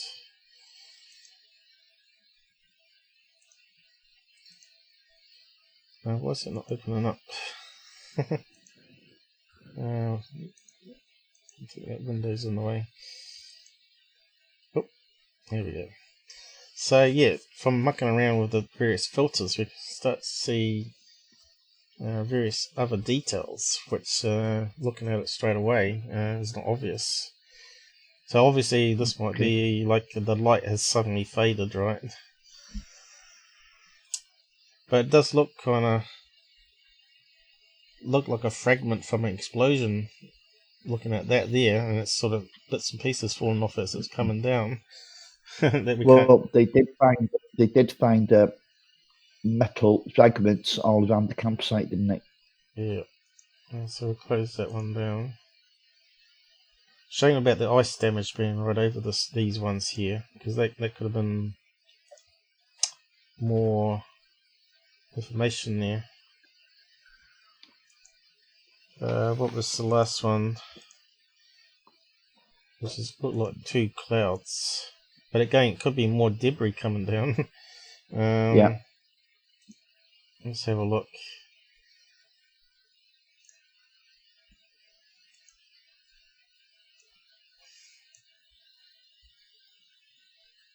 There's that line happening again, you see?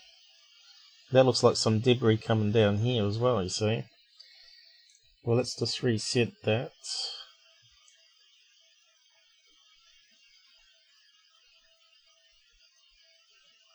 See how it looks brighter over here? Boom.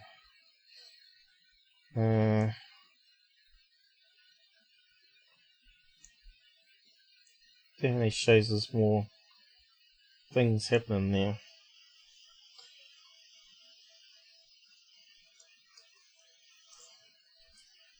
See here, it looks like a line of some sort happening. But it could be water damage, of course. So yeah, from that you can't see, but as soon as you run it through various filters, you can start to see that there's definitely a light source up here. And some other bits falling down here. And it looks like it's up in the sky. Don't know if we can zoom right in. But that looks like stars behind. Or maybe the moon up in the corner, maybe, or explosion.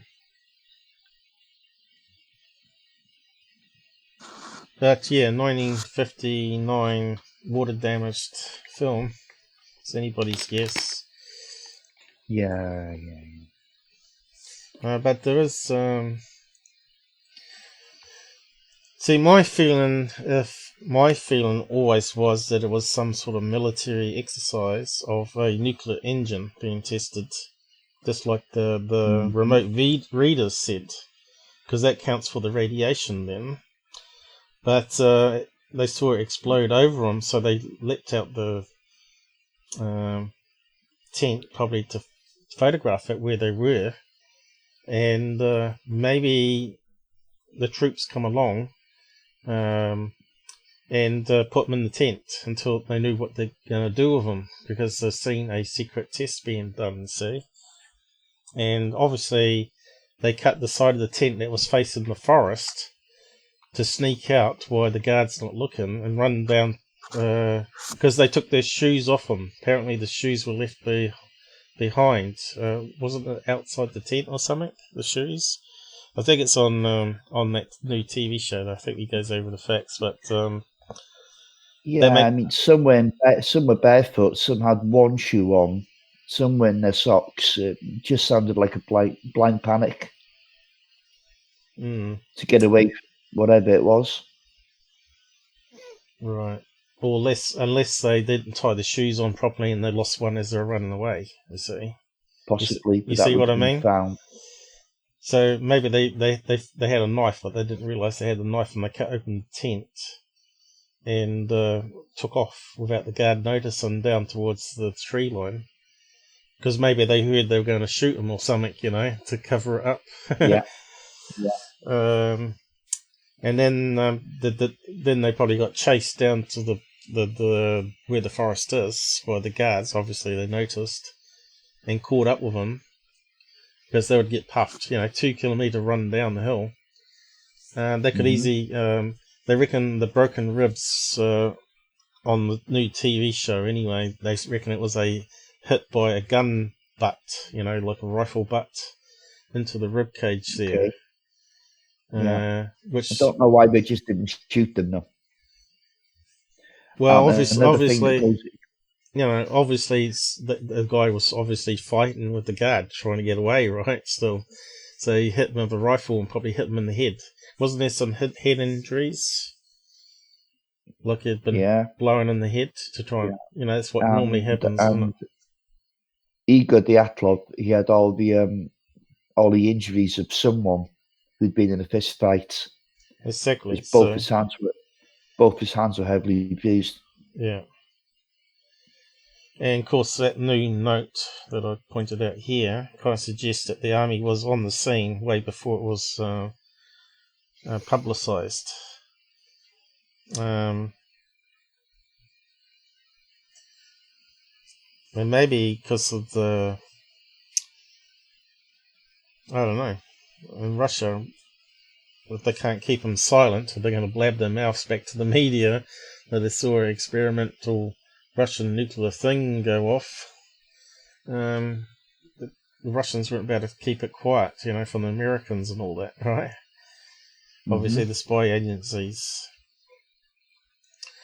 So that's my feeling on it, but let's see. Yeah. Because this Lee Ivanov is an interesting guy. I mean, he ran the investigation into it. He came out years later and said, yes, I covered it up. They were actually killed by aliens.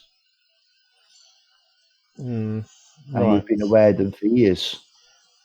Do you want me to post that article? Well, let me just find we'll do a play clip from the remote viewing under fair use. What's it called? I don't know, but we'll just type in a few keywords, see if we can find it. I did post it years ago, or a year ago. Lof. Oh, I spelled it wrong. Time Cross, here we go. That looks like it could be it. Of course, no one actually believes remote viewing too much. No.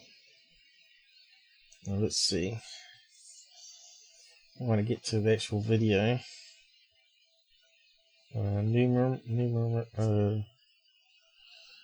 He's got all different ones listed here. Nuremberg cholesterol anomaly. Baltic Sea. Betty and Barney Hill. I don't think I've heard that one. I sort of lost interest in these guys because some of them were a bit ridiculous, but and I never had time to actually watch it.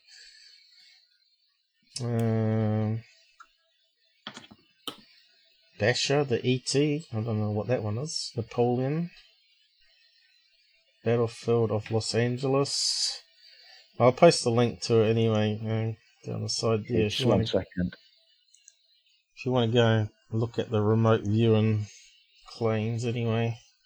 Some of them are free and some of them obviously you have to pay for. Well, it's still letting us post links anyway. Just trying to find. I think your video is frozen there, Robert, as well.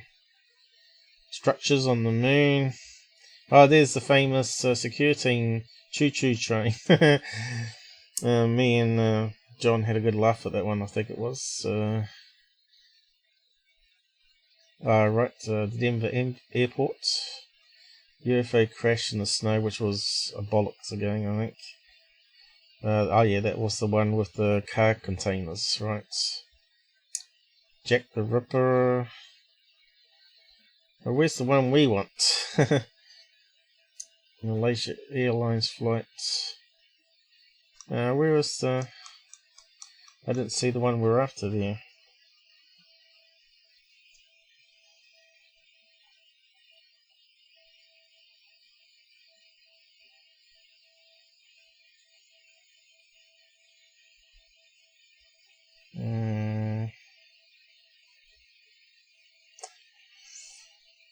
It was like their weekly one they do. It wasn't actually a special one. Likely the Time Cross project. Oh, that's what this page is. Let's see if I can find it another way.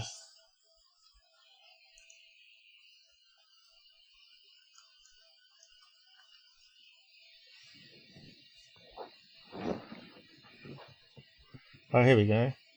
Trump used Putin, so it's on this one here.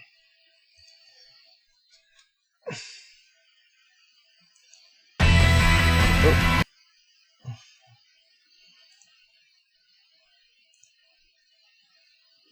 Just speed it up a bit. Captions. So let's find where it starts. Right here. So who's the best one? I'm not sure.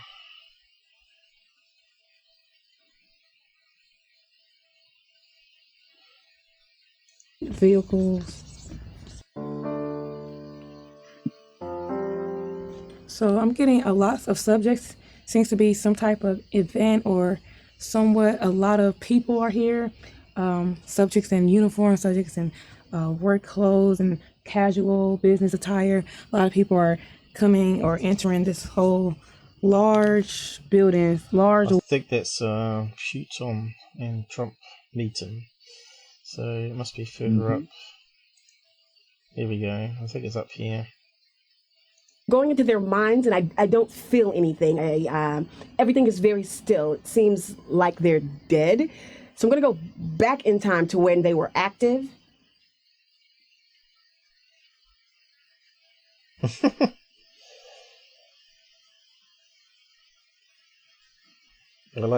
I see some sort of pointy structure. It's shaped like a tent. I'm hearing the walls are very thin. So it feels like a tent to me. A large tent where they're living. Why are you camping in the cold? The walls are very thin. I can hear blowing, whistling wind sounds. And again, it's... See, apparently how they do remote viewing here is they get a picture of the location or the incident or whatever, put a random number on it that's generated by the computer, stick it in an envelope and seal it in a safe. And they meant to tell these guys nothing but the number on the envelope. And then they just focus on it. So how they're saying it's a tent and all this, I don't know. Unless they're cheating.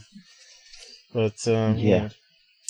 Just carry on. Very, very cold. All along I've been seeing or sensing a machine of some type. It's in the air and it has a pointed tip. It seems to be going in a diagonal movement. There's some energetics coming from it, but it's not fire, even though it has a hot or burning effect. I'm going to move to the targeted vent. So with this machine, I'm not exactly sure what it is. There is no explosion, but there is movement in the air or the sky. The subjects, they feel totally confused. There's something not natural in the air, like gas or maybe acid. I can't really tell what it is. Whatever it is, it's going on, and it's very weird. It's very weird. It doesn't make sense. And this is partially beyond my perceptual capacity here. There's a mist in the air or in the sky, and the people just die. There's no blood. No animals that could have killed them. There are no bites. I don't sense or feel any bites. I can't tell if I feel a pain or anything. They are just laying there, dead. I'm going to move to the origin of the object or machine and follow it. I'm just going to kind of follow it back to where it came from here.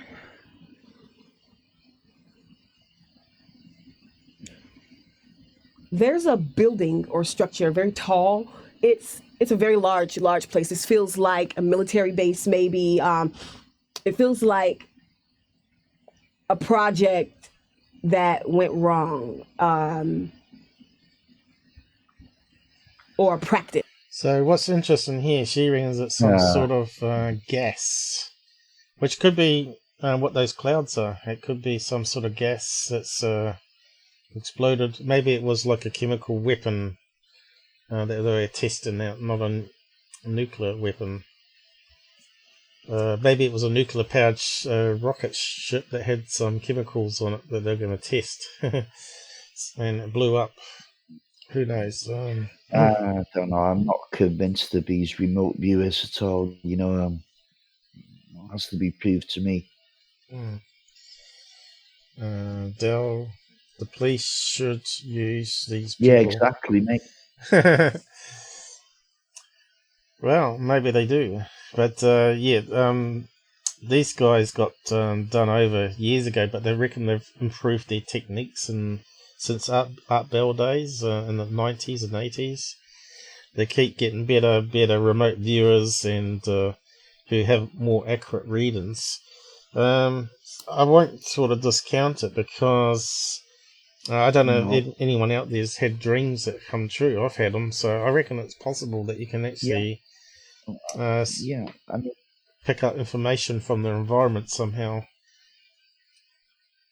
I'm not sure how it works. Obviously, it might be in the ether. You know, if you imagine the ether being information storage, maybe we're part of the matrix anyway. I mean, the CIA have spent millions of pounds at least, you know, trying to find out, missing people, you mean?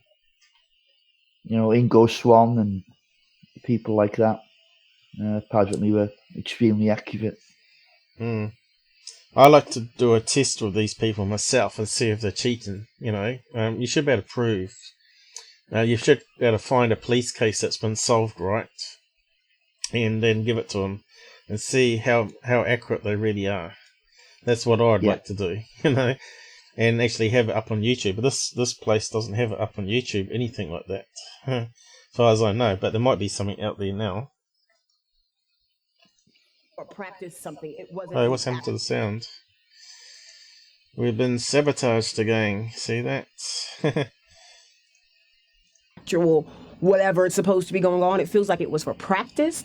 This machine. There are things there that look sort of like metal windmills with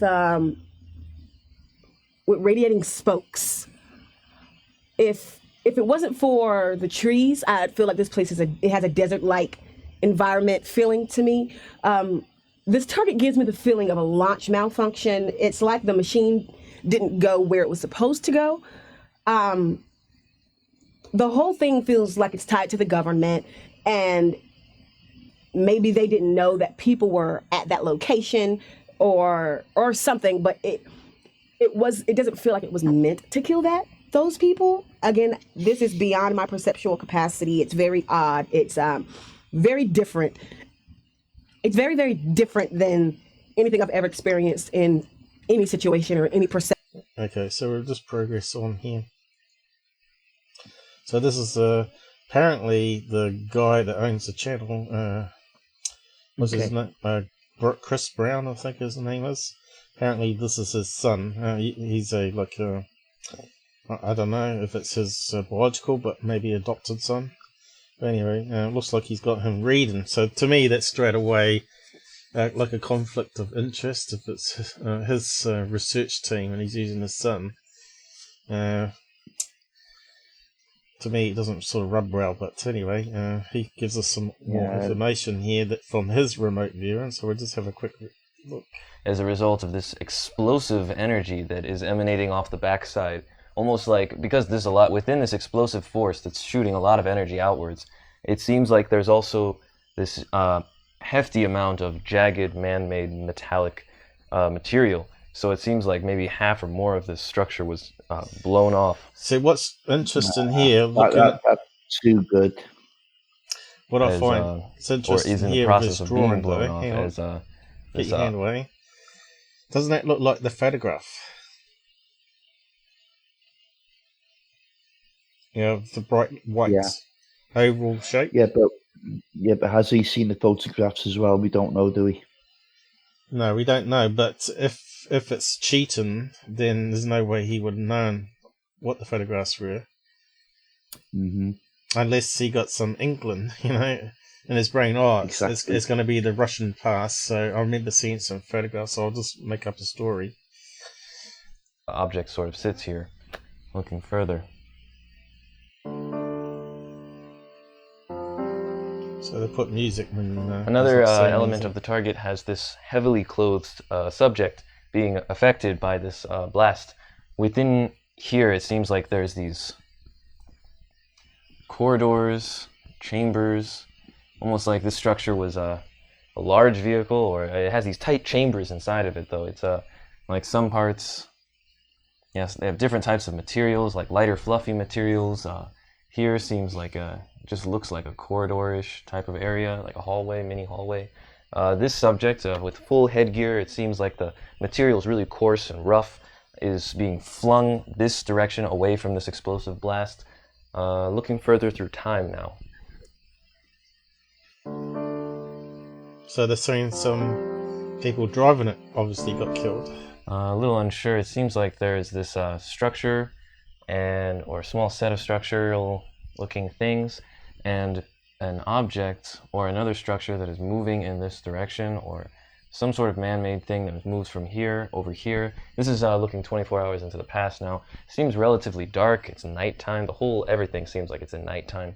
And some sort of man-made object moves over here where there might be some other, maybe some man-made things, or maybe this is just part of the same thing. It's pretty general, isn't it? Looking into the future now. Yeah. Relatively peaceful at that point. It's like cold reading. Almost like it's a snowy, mediums. Dark night. It's cold temperatures. It's it's interesting. 24 hours into the future.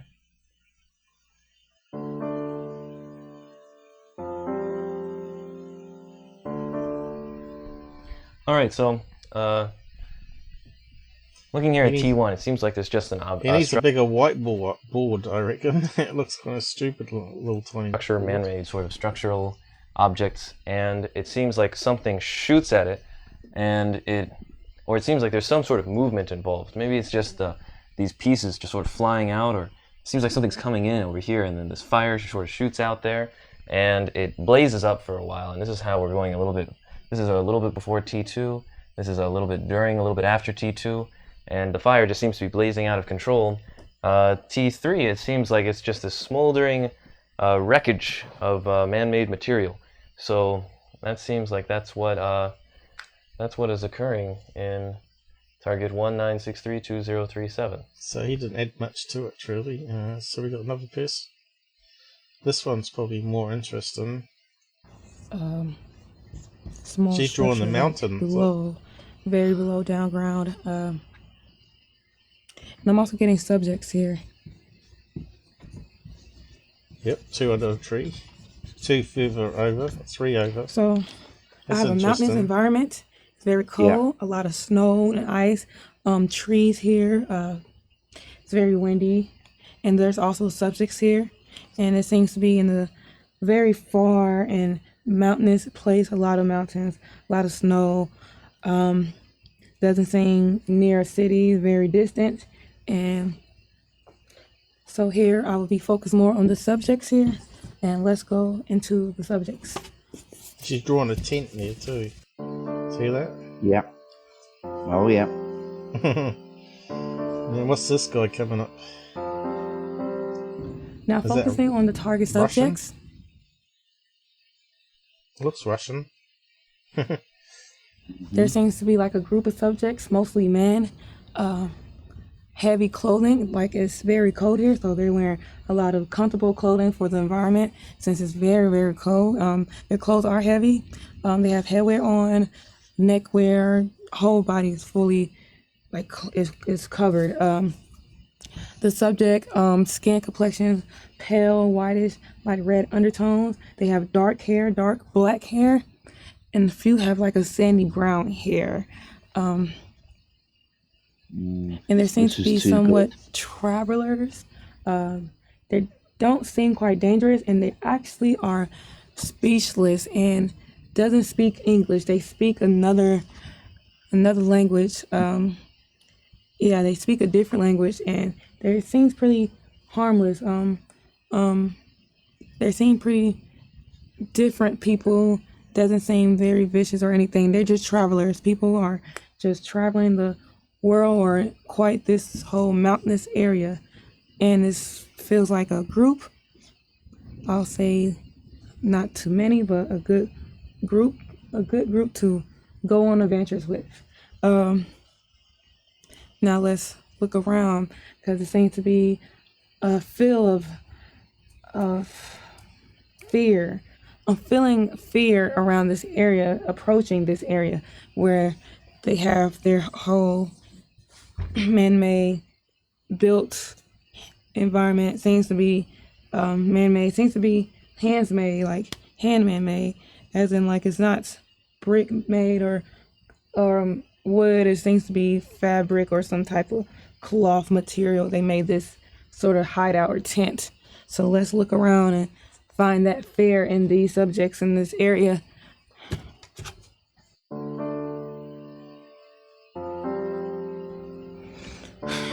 So I'm getting a group of subjects, and the focus gathering seems to be something that just happened. Pointing to the sky. She's a bit of better artist than the other ones. So the subjects are noticing weird noises and a weird feeling of a movement, like some type of wind or some source of movement around their area. Like again, it is windy and chilly, but this movement and this energy feels quite different, and it seems to be coming from above. The subjects are all looking at the sky. It is late and it's also dark. So it's it's getting dark here, and a lot of things are like quite the photographs, it was different like at night. early But something morning, unexpected where it's happened. sort of semi-dark, or late Subjects at seem night, to see some sort of light, where it's just going dark, even and they're all pointing at the sky. She has previous knowledge, let's look above and see what's going on. It's too good. Too good to be true. Shroom. So I'm getting this this type of fuse, some type of fuse. Some fuse felt like lightning or whatnot. I'm getting a fuse. So the fuse had like some sort of a blue light, a bluish light around this area. It's very different. It's never before seen type of light. That does sound like that It happened so fast. It felt like a shooting star, but it just you can hear it, and it seems like it's going towards Earth more, and it just seemed to cause a lot of snowfall, like a collapse of piles of snow just land around the area these subjects are in, and it gets colder. So this fuse and energy really caused a collapse, like a big snow to collapse around their whole hideout or whole shelter. That makes sense. Let's look more into this fuse, this energetic, this light.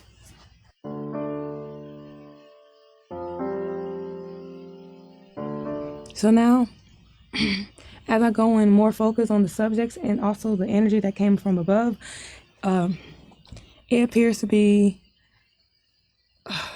some type of natural or man-made light that came out of the sky, and it just kept coming down. Well, if she didn't know what it was, it certainly would be impressive. Yeah. It felt like a light show almost, because it had noises and it was just fuses. Like it was just one powerful fuse that approached right down below, and the way it landed, everything just got colder and also darker. They had a fire here. Very interesting. Everything just been buried from snow, like everything, the whole snow, everything just went completely dark. Subjects are highly scared, and it just seems so fast and unexpected. Did they have, and also the subjects. Did they have a fire outside their tents? I think they had something, didn't they? Yes, they did. They had burn marks on the inside of their palms, didn't they, where they got too close to the fire. I think that was the tree that broke away. Well, if you got if you got really frostbitten feet, you're going to almost stick them in the fire, aren't you? So, well, that's what seems what they've done. But that wasn't it with the fire down below where the forest was, though. I'm just talking about if they were inside their tent and they had the snow come down after the explosion, covered the tent. But obviously, she was saying they were standing there already watching the thing in the sky when it happened. So that the snow must have come. They must have been standing around near where the fire was. So that guy must have been photographing it. And then something happened, caused all the snow to collapse down and head towards them, which makes it more sensible that they'd take off down away from where the avalanche is coming, or rumbling is coming, or the explosion is happening, or whatever.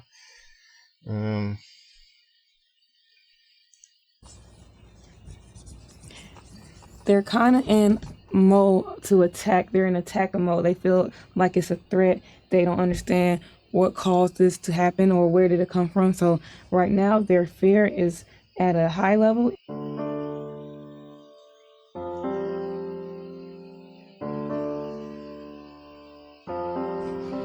So here I have a better close-up of how the light was. Like I said, it was like a bluish type of feel, and the shape kind of feel like some type of teardrop form, but it's going straight towards the ground. Like so I that said, sounds like a everything UFO to be still, more darker, the area more colder. Yeah. The light is very peculiar and very strong and powerful, and it went straight down very fast like a shooting star. And it did cause a lot of snow to collapse. Could that be like a crashing UFO, so maybe? It's like nothing is living at this moment. Just this bright light that just fused right into the snow. So that's another possibility. They may have shot a missile at the UFO and brought it down. But what would cause the gas? So she hasn't talked about any gas here yet, so it doesn't look like there's much left. Doesn't look like there's much left off this anyway. So now moving back 3 days before this whole light appeared, these subjects were just really traveling on flat land, and also they were traveling by foot. So the subjects were clearly just having a very adventurous feel.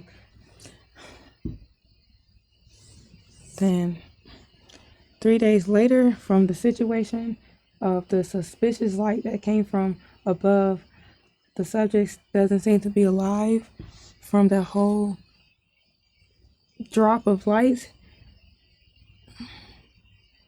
I'm not feeling any survivors here, and everything's so cold and quiet and appears to be death. So not necessarily they froze to death, but they definitely died from this fuse, this unexpected fuse, this light, this power. Okay, it seems as if... So if you want to go and watch that properly, you can. But I thought it'd be worth putting it there. It was Paul. It's very interesting that.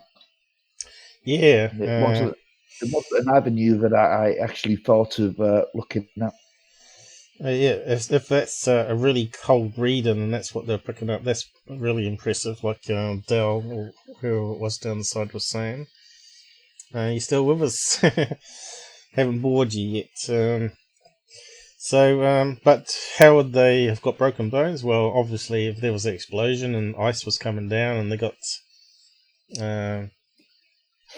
how would they get down from their tent 2 kilometers? Could they have been blasted off their feet 2 kilometers down and hit the trees and crash downwards? You know, it's possible, I guess. I don't know. Or were they already running away and the explosion just still caught them up, their compression wave, or whatever you want to call it, which makes more sense. And then animals come along and ate them. Oh, you dropped off, did you? Did you hear? Are you there, Robert, or have you lost you again? No, it's okay. I'm back now. Don't know what happened there.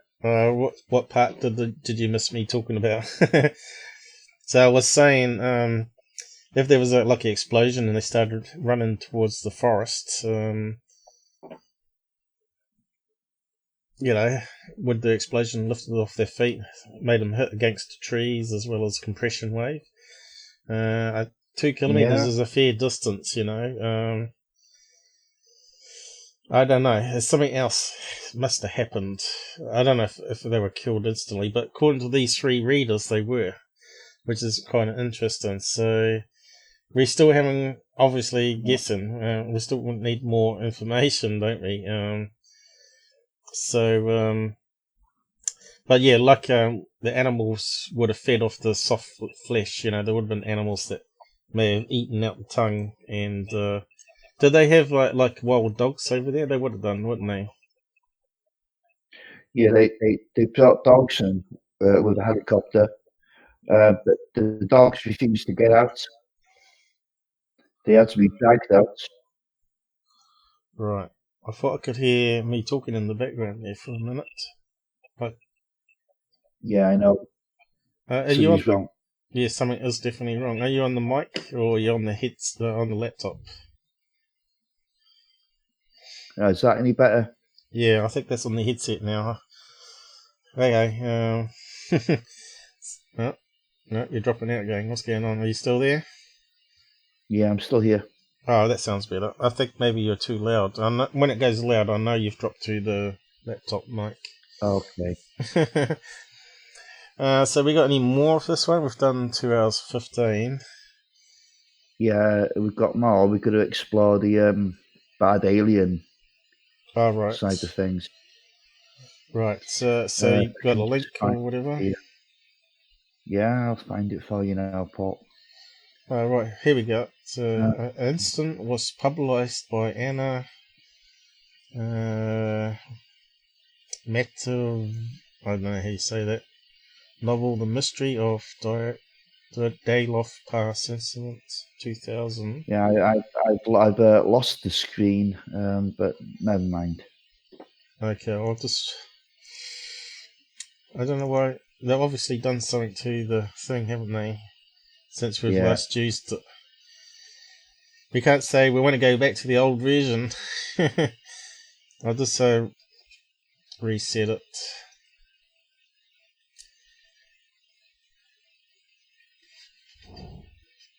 Are you there? Yeah. I think that's... You got me screen now? No. You got no screen? No. Just the YouTube one. You must have. Don't ask me where that tab went. What tab? Just vanished. You the Jitsi tab. You're not... Your Jitsi tab. You must have it. You must have it open. That's why you're not seeing the screen. Looks like it's broadcasting to you. Hold on a minute. I think I'm going to have to go to the toilet, though. That's okay. I've got you back now. Oh, you got me back. Yeah. Cool. If you don't know, you can push the... What is it? The Alt tab key. And you can cycle through things. Where you can go down here and choose the tab on the browser, which one you want. Mm-hmm. But yeah, I was just reading out this. I'll just get it to read out anyway. And I need to urgently go to the toilet anyway, so I'll be back. Okay. The incident was popularized by Anna Matviev's novel The Mystery of Dyatlov Pass, 2000, which mixes documentary evidence with the imagined experiences of a woman in the party, and is hence widely used as a source of factual information. Finnish director Renny Harline, who had earlier shown a talent for mountain films with the Sylvester Stallone vehicle Cliffhanger, made a fiction film Dyatlov Pass Incident, aka Devil's Pass, released in 2013 in Russia.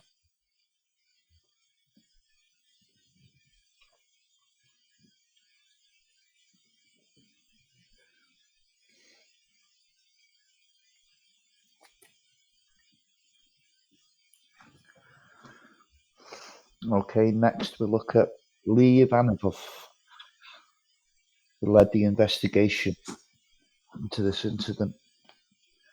And he's the biggest exponent of the UFO VV, or UFO alien VV.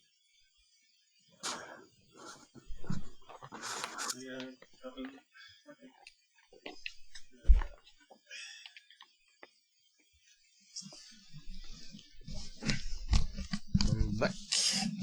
Can you hear me? Yep. Okay, so I'm not sure what it said there. Finish.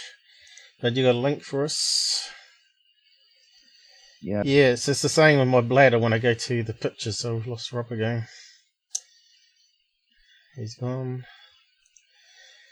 You always go to the movies and you get one of those long movies and you never buy a drink because you always want to go to the toilet before the end of the movie.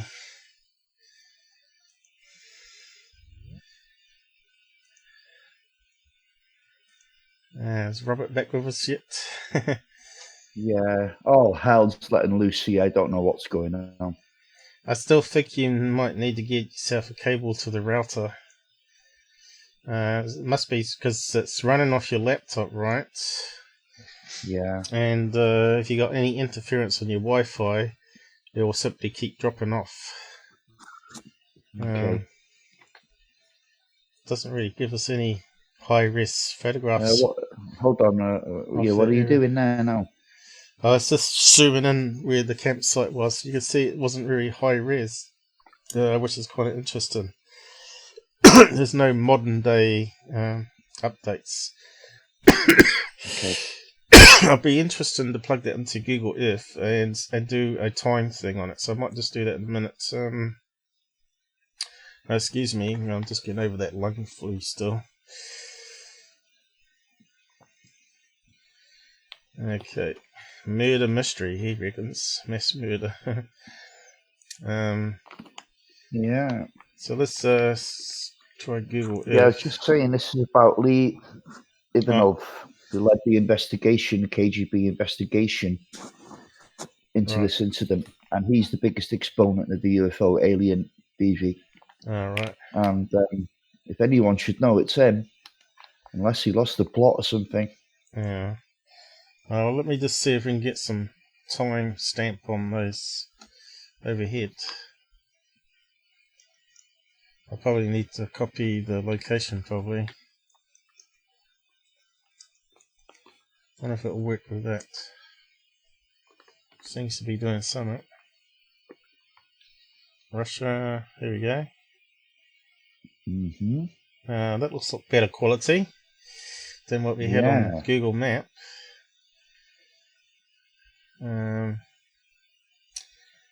Let's just add a place mark there in case you want to go back to it.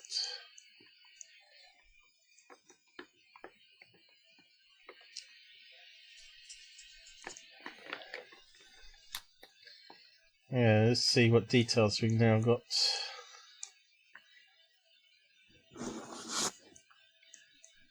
It's not much better. Still hasn't been done. So what's the timeline on it? Where is it? Historical. Oh, that's meant to be the current one. 2000 September, not too long ago. And that's the best we got. Surely not. Maybe from that distance, because that looks like a rescan there, right?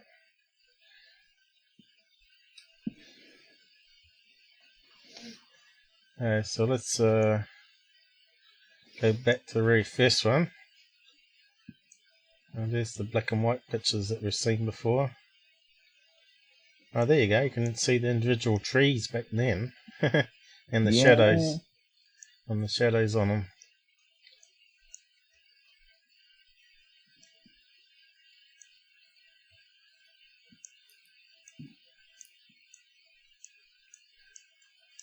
Yeah, that the foot of the mountain, aren't they? So where's the actual mountain and what direction is that from them? Well, the trees look the right. Yeah.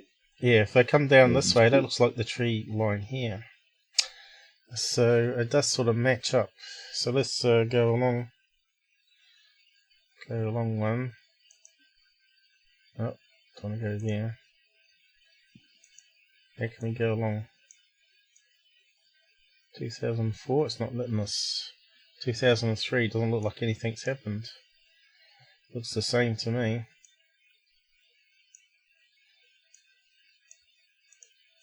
How do we get along that? Well, I think but that kind of area isn't going to change much, is it, Paul? 2007. No, I think they only got 2 photographs. It's not working. I think that normally skips back and forth. 2003 was the first one. And 2013, that makes more sense, is it? So it isn't current. It's still 6 years old. Okay. So, what's this thing here? Is that a roadway? Coming up here. How do we get the map overlaid? Is it? I don't know where you're coming from here, though. What are you trying to establish? I just wanted to see if there's any better photographs or like multiple photographs over Russia, but because Russia is like protecting their skies from spy planes and spy satellites, that's the best we've got, which is not very much at all. But that does look like a track of some kind or a road. What's the map say? Does it overlay it?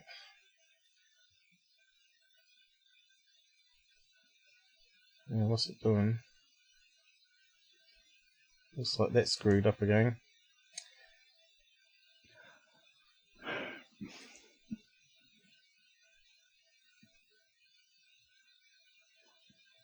Oh, here we go. Where's that road? It's not showing up on the map.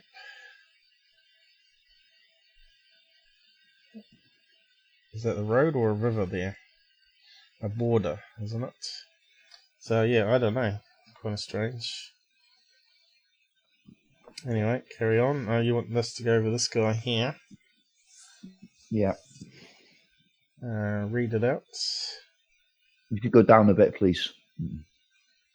Yeah, and it's just recap. Yeah. You're all over the place there. Are you up running now? KGB? Yeah, I am. I don't know why you scrolled down that far. Yeah, you didn't tell me to stop. Yeah, because you're going so quickly, it's impossible for me to keep up. There we go. Slowly, slowly, slowly. Alright, there must be some time lag happening then. Yeah, it must be. So where? There's this top of the article. Video book documentary made by D. Roma Heiko. So where do you want me to start reading it out then? You should really start with, if you can go to the victims. That's the top of it. Come on. Yeah, there we go. Go from there. I think you're watching the YouTube, not the direct video, by the sounds of it. So you're 20 seconds behind. No, I'm with you now. Make sure you're on the right link. Come on. Scroll not too quick. And let's read out that much. Yeah.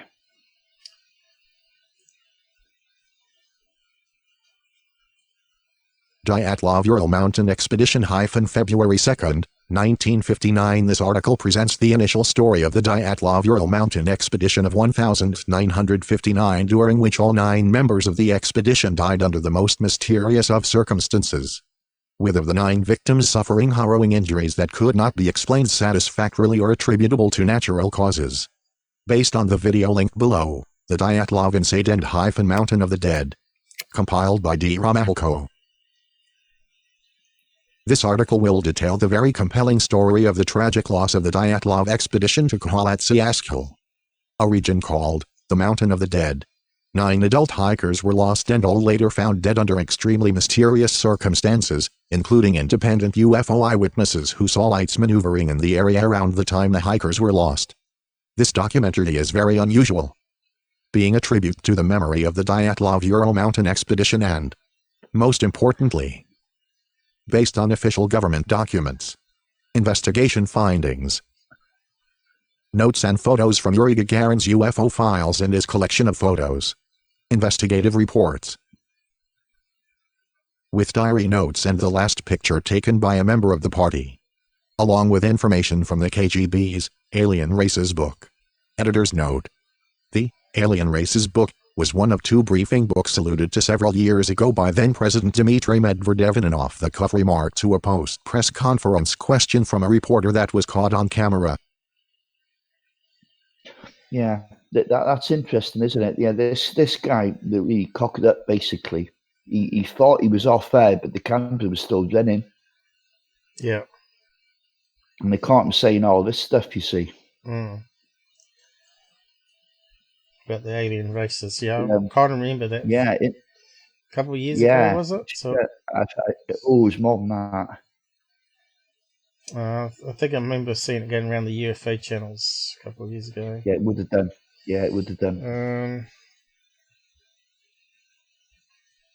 I will not tell you how many of them are among us. Okay. What's that fine print? Yeah. Yeah, you don't really need to go into that. Men in Black. Oh yeah, you can. You can actually, because that's quite interesting as well. Yeah, it's very play it. Small print. Yeah, it's okay. We can hear it.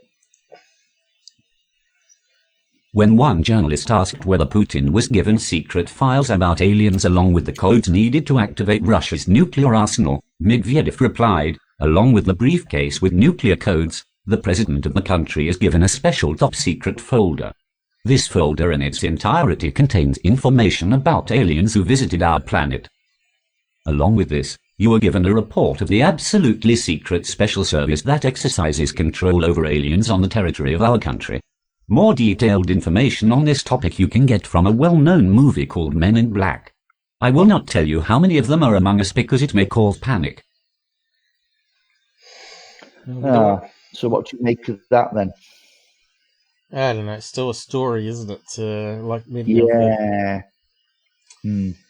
Again, we got no evidence of such claims. No, we haven't.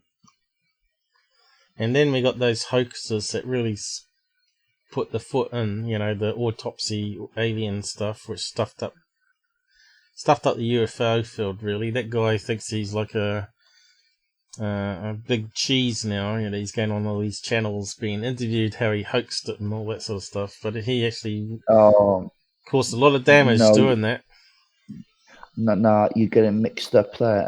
Ray Tansili was the guy who actually hoaxed it. He put it out as genuine. Spidus Morales is the guy that's going round on the circle now. And he was part of the hoax, you see. But he never intended it to be a hoax. So it was Santilli's doing, not Morales. What was he doing it for? He was doing it for recognition, basically, just to show how good he was. Oh, for a CV, you reckon? Yes. Yeah, so what else do we need to read out here? The role of... The rest of it, all of it. It's all interesting. I'm sure it and is. We are UFO channel.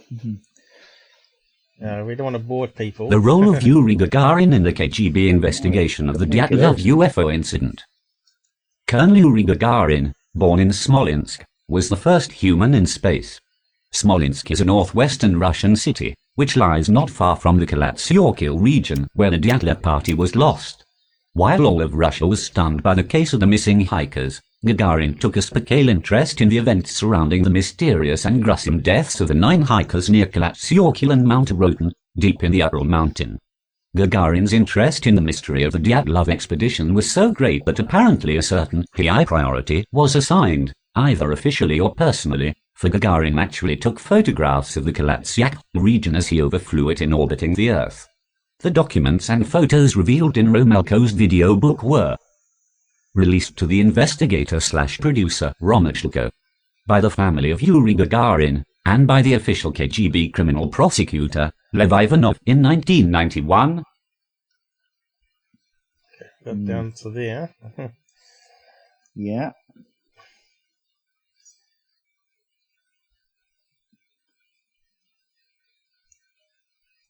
Beware of UFOs. Yeah. At the bad time that he UFOs. made his disclosure, Lev Ivanov stated that he had hidden the UFO presence from the Lisviano public report, and that he had removed evidence that clearly showed that UFOs had somehow been involved in the deaths and mutilations of the bodies.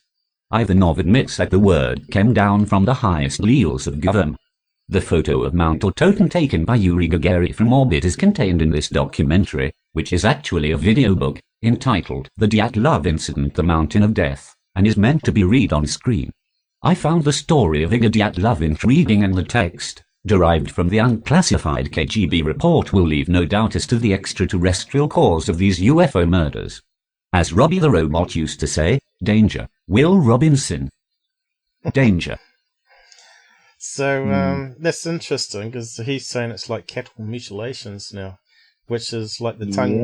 The tongue is removed, the eyes removed, but not the sex organs, though. You know, so it's still No, that wasn't in the autopsy, was it? True. There could have been missing bits, but yeah, it's still a story, though. It sure is, but it's come from a damn good source. He was at the scene. You know, why would he say that? You know, why would he say that?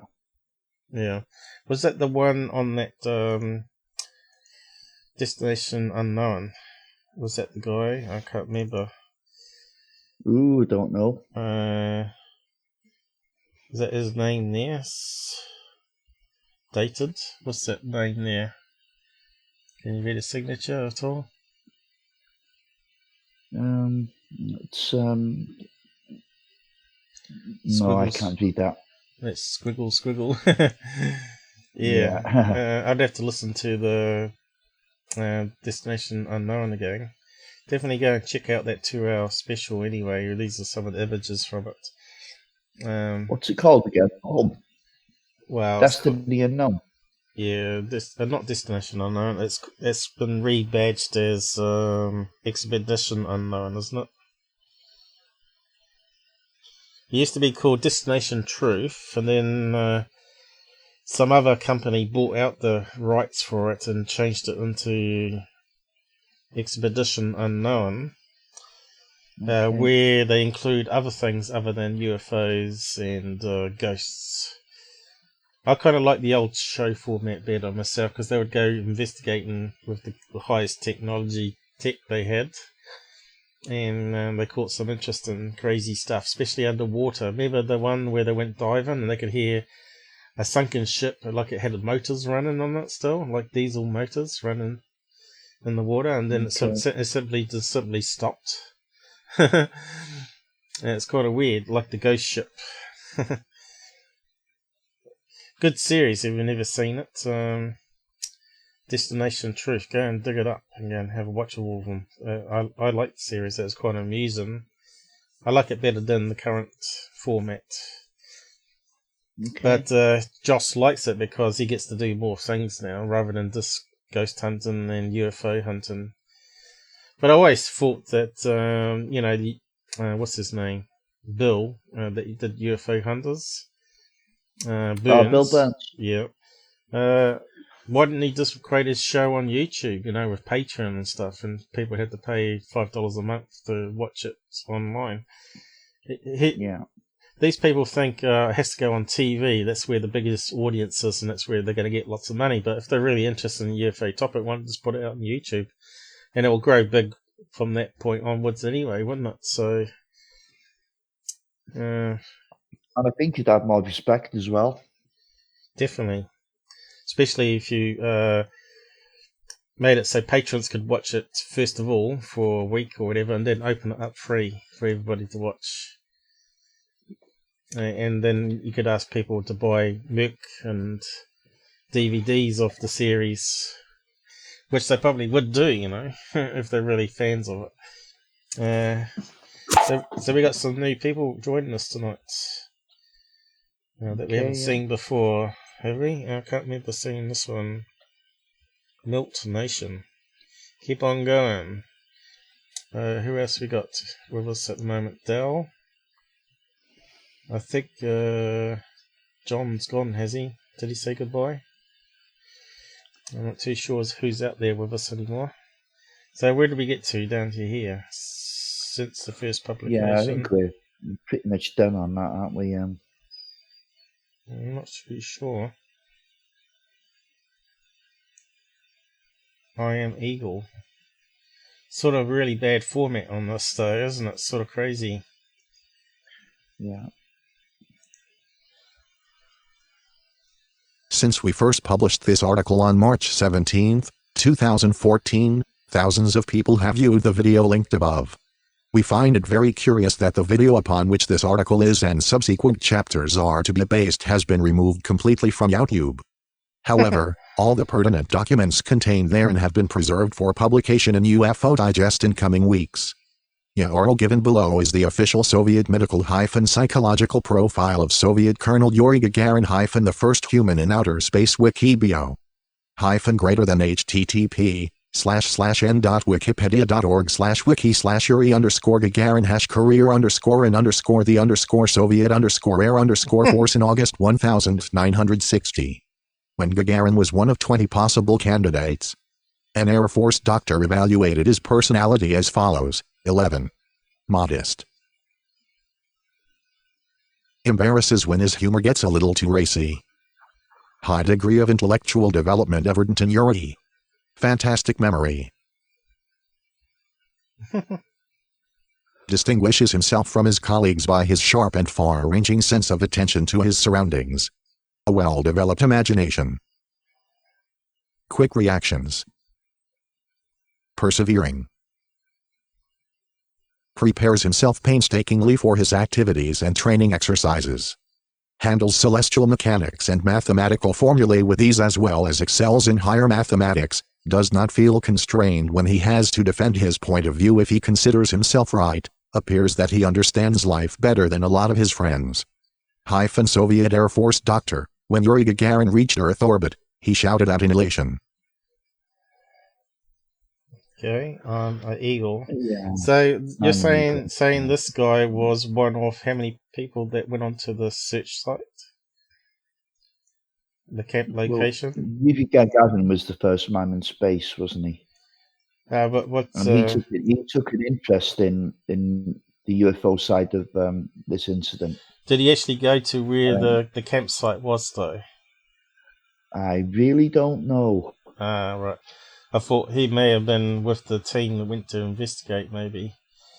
He could well have been, but I don't think so. Okay. He just seems to be well informed about the case, that's all. Well, I think probably everybody in the world was interested in this case because it's so mysterious, right? Oh, absolutely, yeah. But I noticed there wasn't any paranormal element into this, like Skinwalker or anything like that in the list. So no one's actually put that one forward as a possible thing. That it was a demon attack or whatever, you know? Well, see, that's another thing about Ivanov. You know, he believed that these aliens were actually demons, or fallen angels, actually, were his words. Yeah. We got John back with us. Yeah. Okay. Was there anything else on here? What's this one here? No, so you're pretty much exhausted that now. I'm still kind of leaning towards some kind of experimental thing gone wrong. Okay, so there's that bright light again with looks like some vapor trail coming off it. Okay, wasn't one of the remote readers saying that got shot down and it was coming towards them? But you know, I'll say it again. These UFOs, I mean it in the strictest possible sense, unidentified flying objects, were seen by, you know, members of the Nancy tribe and other independent witnesses. I've got a knock on the door, Paul. 1 second. The Mountain of the Dead. So that sounds pretty creepy there, doesn't it? So Where's So that Mountain of the Dead. Mountain of the Dead. It is basically, that's a bit of an exaggeration. It is Dead Mountain. It was known as, and the only reason they called it Dead Mountain was because nothing grew there, and it was poor hunting ground. Right. Nothing more than that. I'll just open the door. Is your dog going out for a walk? I think his mate picks him up and jogs him or something. Mountain of the Dead, that sounds like a place in America too, doesn't it?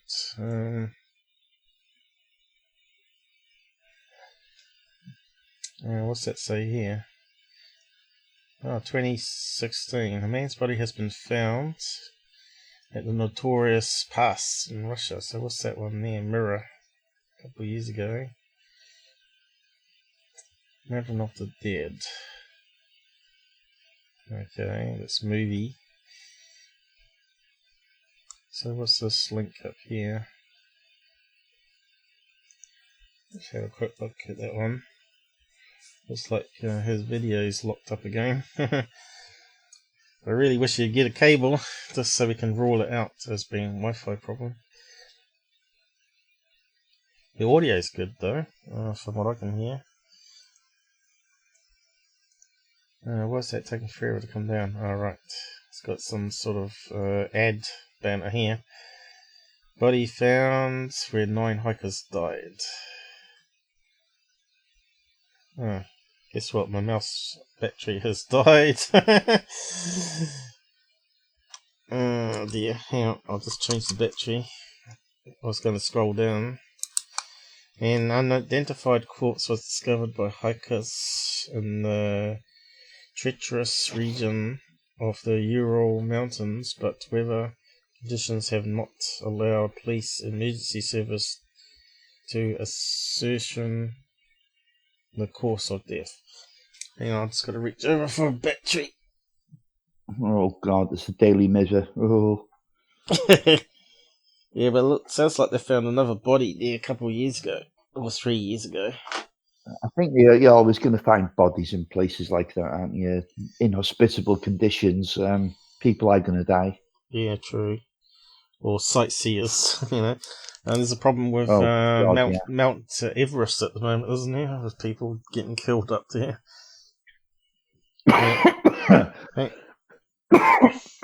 Yeah, I mean, we have a mountain range in my area called Snowdonia, and you get people going up there in, you know, oh God, in just normal shoes that you go to work in and office gear, and they go up there, the weather changes, they get caught out, and unfortunately they die. And it kills maybe 20 people per year. Okay, so what's it saying here? Got that itch in the throat going. Hang on. A man's body has been found at notorious Dyatlov Pass in Russia, the site of one of the most chilling mysteries of the Soviet era, where 9 tourists were killed by an unknown compelling force in 1959. The unidentified corpse was discovered by hikers in this treacherous region of the Ural Mountains, but weather conditions have not yet allowed police and emergency services to discover the cause of death, and now the group who found the male, who is approximately 50, is reported to be missing and out of contact. Reports said the body of the man was found in a tent. Rosa Marine, whose husband Mikhail is among the group from Meridian Mountaineering Club in PM, reported to have found the body, said they have been out of touch for 4 days. As with the group that disappeared in 1959, there are 9 members of the party, after 1 dropped out. Okay, so we've heard that over and over again. Some of them made the trip before. Cannot give the time. Oh well, we'll just read out the rest of it anyway. So I assume it's semi-accurate, being on the Mirror, but it's actually true news article. Some of them have made this trip before. The goal is to reach Montpatane Plateau. They will either reach it or not. It depends on the weather. The winter conditions in the mountains are tough. If they cannot get there in time, they will turn and go back. But the discovery of the body, and the lack of contact from the group, has rekindled memories of the February 1959 incident, which remains one of Russia's biggest unexplained and unsolved incidents, the subject of documentaries, movies, and computer games. A group of graduates from the Ural Polytechnic Institute led by 23-year-old Igor Dyatlov planned to trek 350 kilometers on skis to Mount Otorten, translated in the local Mansai language as Don't Go Through, in the northern Urals. The young and fit group failed to finish their route, and a rescue team found a chilling scene that bemused Soviet investigators. What does it say there? I didn't quite read it out right, did it? The young and fit group failed to finish their route, and a rescue team found a chilling scene that bemused Soviet investigators. Yeah, don't go there. So they got warned not to go to the area for some reason. They continued. So we've heard all this before. The host of theories have been put forward. So let's see if there's anything new though. An exclusive Soviet investigation found that 9 had been killed by unknown compelling force. That's what we started with. Yeah. Boris Yeltsin, Russia's first posh communist president. Posh communist. Oh, post. So that's the problem with reading fine print and late in the morning.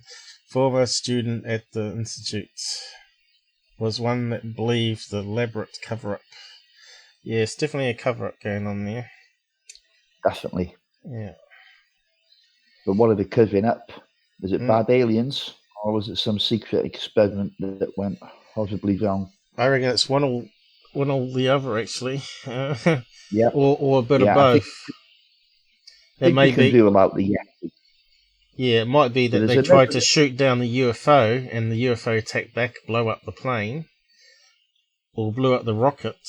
The rocket hit the UFO, blew up. That's why they got some rocket debris. And they recovered the UFO off the mountain before declaring it 9 days later. Remember that paperwork there said the guy was sent to the mountain to investigate on the 15th, 9 days before it was initially said that they found them on the 26th. So certainly some cover-up going on there, or some clean-up happened before they made it public anyway. Yeah, well, that's on the lines of what Ivanov was saying. He said he had to hide it for years. He had to live with it for years. But he eventually came out and told us his version of the truth, unless even maybe what he was saying was disinformation to cover up something even more sinister. I don't know. Well, let's just read out this last paragraph anyway. Police were told of the discovery of the new body in a midnight call on the 8th of January. The location was close to the Salpa River. The message about finding of the unknown human remains by the tourists was received by Ivdel police on the 8th of January, said a statement from police in Sverdlovsk region. As soon as the weather conditions improve, the investigators, the rescue team and other policemen will go to the scene and check information about finding the dead body. A 10th hiker, Yuri Udin, had turned back a few days before the incident due to bad health. One theory in 2014 suggested that the 1959 hikers could have lost their minds due to infrasound. The sinister phenomenon, which could have been caused by rare wind event, can cause feelings of unease, anxiety and even terror in certain conditions. A flow of wind could be directed in such a way that it creates a vortex. These vortices are created in sequences by the moving air, and travel away in a fan shape. With sufficiently high winds and correct angles, these vortices of wind could form powerful tornadoes, with the potential to emit large amounts of infrasound, as well as cause damage by themselves. I think that's probably the worst explanation myself. Yeah, mate, I tell you what, it's bad. It's proper bad, yeah. Yeah. Interesting. It's not going to break bones, is it?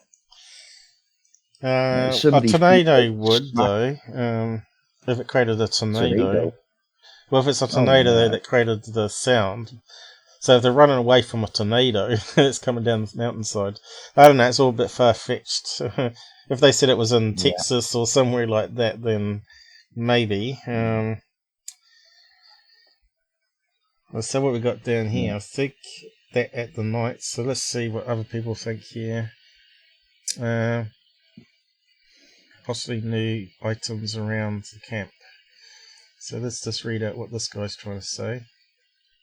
Theory makes perfect sense to me. So someone likes it. So let's see if we can get it to scroll up.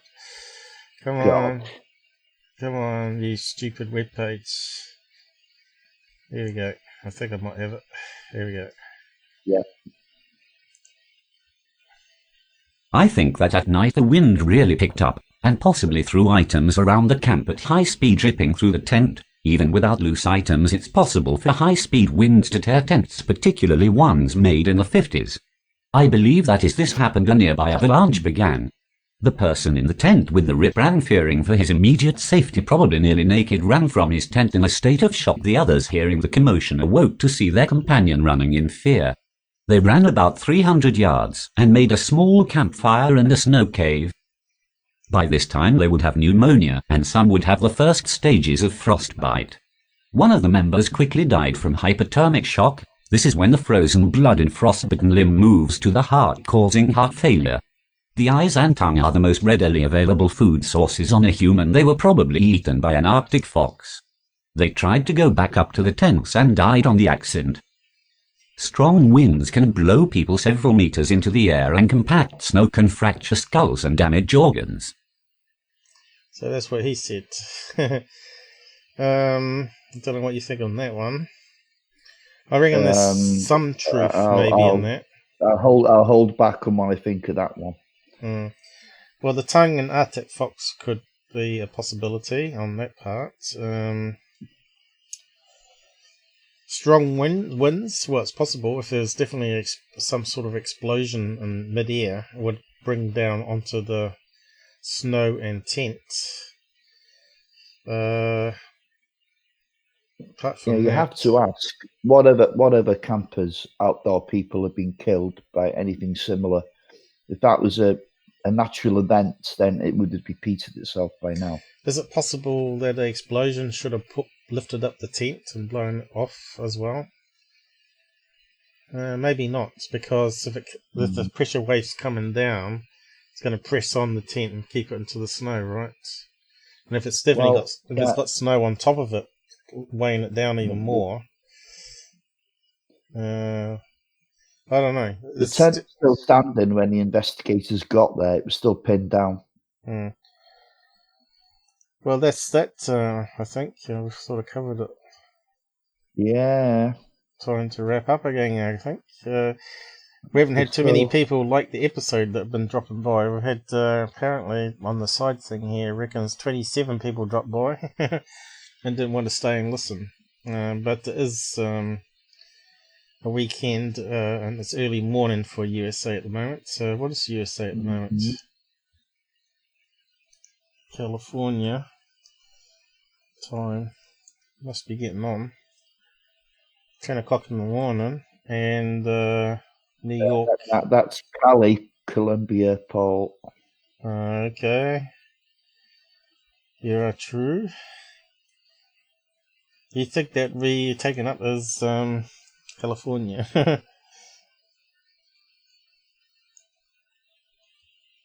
Alright, it's 8 in the morning. Yeah. And what's it in New York City at the moment? Oh, that's 11. 3 hour difference, you see. So, yeah, probably more people join us at the end of our live sessions. But I'm not sure if I could talk much longer. So is there anything else you wanted to bring up before we wrap up, I guess? So what's your conclusion? Yeah. So. Okay. I'm torn between it being UFO government experiment gone wrong. Right. I don't have a positive conclusion. It could be UFO that maybe got shot down or damaged and it crashed on And top of them. I'll go with that.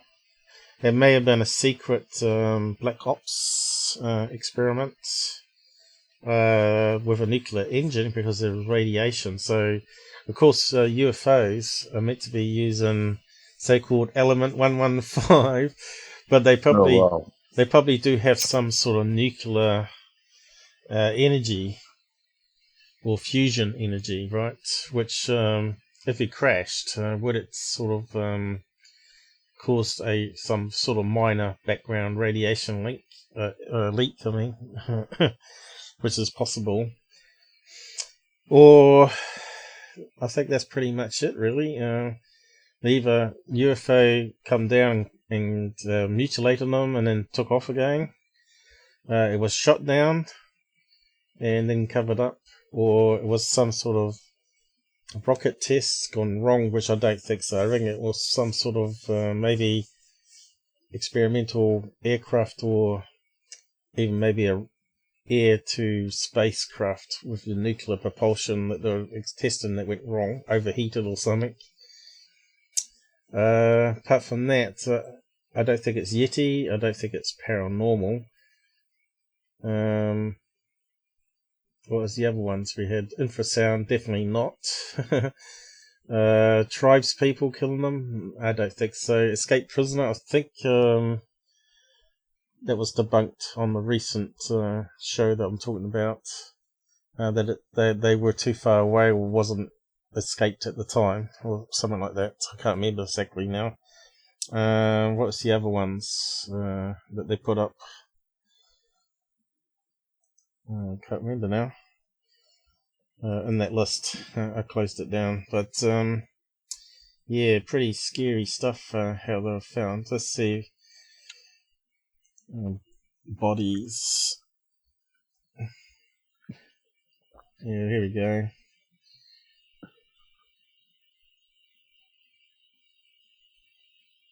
So there you go. That's what's happened since the show aired. The Russians decided to reopen it, which is kind of interesting. How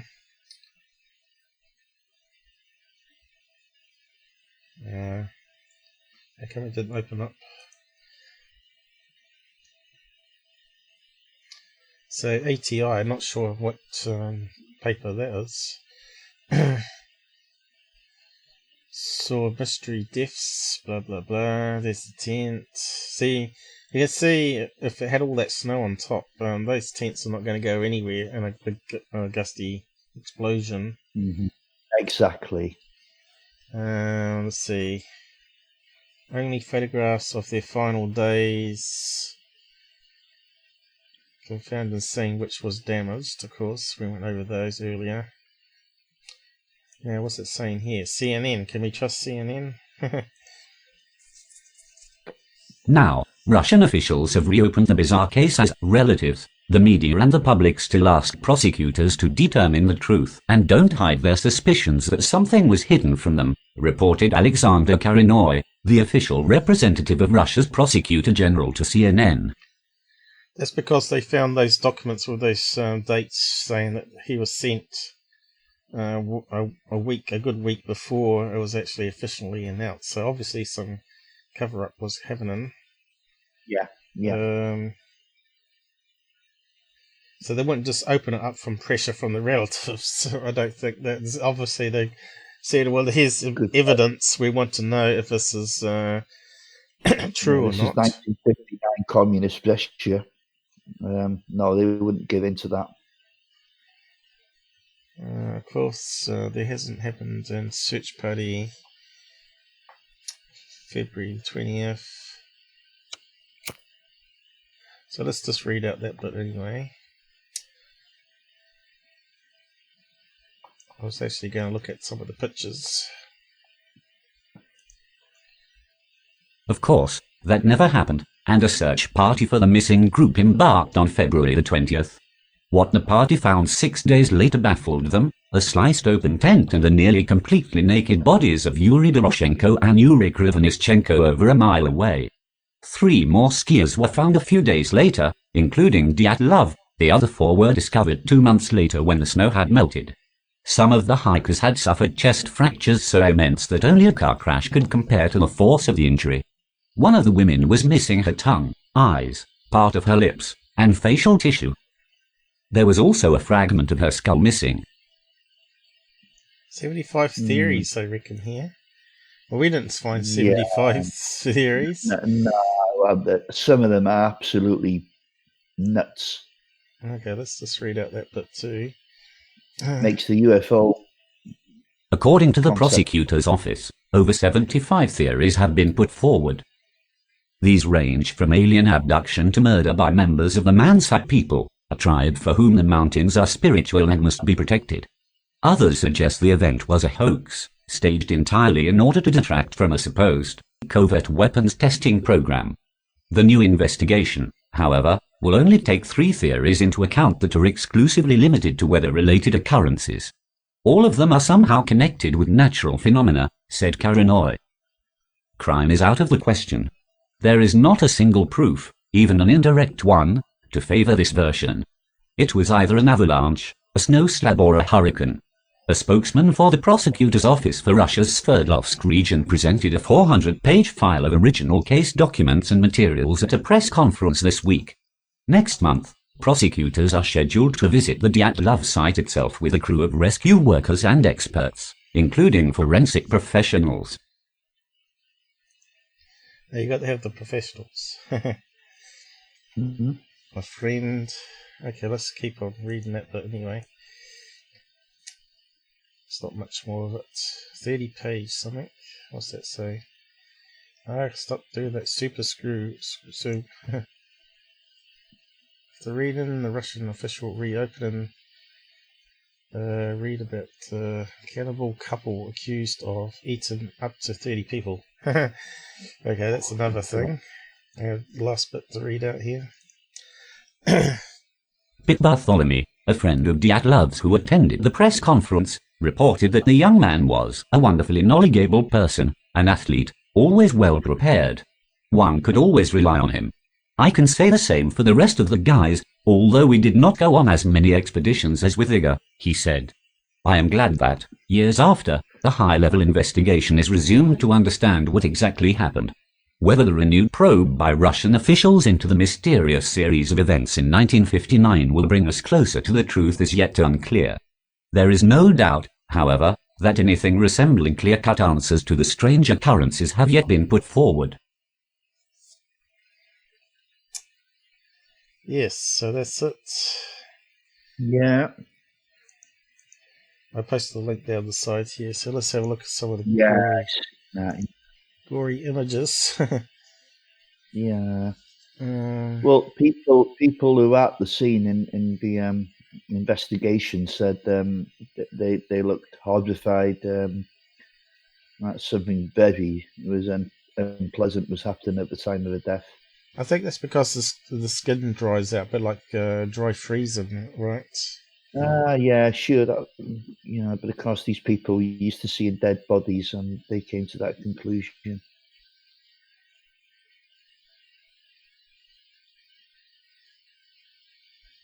It's just very strange that one person didn't survive out of 9, though. Well, one didn't, you mean? Yeah, one normally survives out of a group of 9. You'd think the odds would be in their favour. Yeah, you would think so, yeah. They would have to all been killed at the same time, I think, like the remote viewers were saying. Because if one survived, right, he'd probably eat the flesh of the other ones until he got rescued, because they would know a search party would be coming out. Yeah. Anyway, we should... History proves that people will do that under those circumstances. Oh, yeah, there's another movie called Alive, I think, about football players, was it, that crashed in the Andes, is it? Yeah, I remember that, yeah. Yeah, it's awful. They had to eat the dead bodies that didn't survive the crash. A couple of people went on trekking, the more fit, able ones that weren't injured, and they eventually went down into the valley and got a shepherd or something. So yeah, and I think we read that in school a long time ago. I can't remember all the details, but yeah. So there's not much more. We're sort of wrapping up now, guys. It's interesting still. UFOs, government secrets again. So yeah, thanks for joining us and liking, and see you again next Saturday when we do another old case. What are we going to do next weekend? Have we got anything sort of planned for the next weekend? I don't know. I was thinking of the Greg Valentich case. I suppose you could call that alien abduction, maybe. Well, if people want to join our Discord group and post some suggestions to Robert, yeah, that'd be a good look thing. of it. Yeah. Or my Twitter feed is another way, but yeah, the links in YouTube up the top here. Yeah, just click on that and you can join our UFO group. I see some people left again,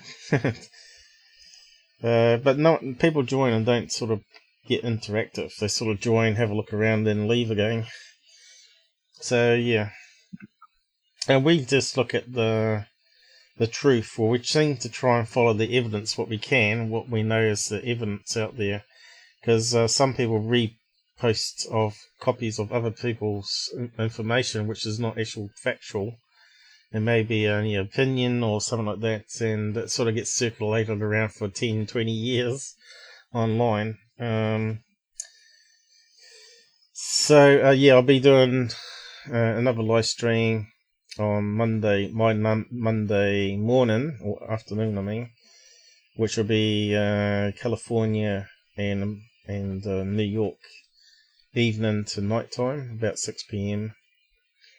Not too sure what you're going to do. Are you going to be joining me, Robert, then? Or was that a wee bit too... It'll be my tomorrow night. It's quite possible I could join for a while, Paul. Is it tomorrow already? Oh yeah, it's Sunday right now in New Zealand. So we're coming up to 3 in the morning here, so we better wrap up. It's been fun. It's been interesting. Yeah. Whether it gets processed within an hour or two without any problems of copyright claims, because we did use quite a lot of material there, but it's fair use as far as I'm concerned, and people get some good promotion from it. So people will check out the other stuff. There's a lot of remote viewing stuff there that I pointed out that I haven't even watched, so definitely it's worth going to check out all those other things they put up there. So yeah, I'll just switch over to my end credits and wind it down. And I'll drop you off here, Robert. Okay. Yeah, okay, see you, mate. What'd we say? Some changes. Not much better.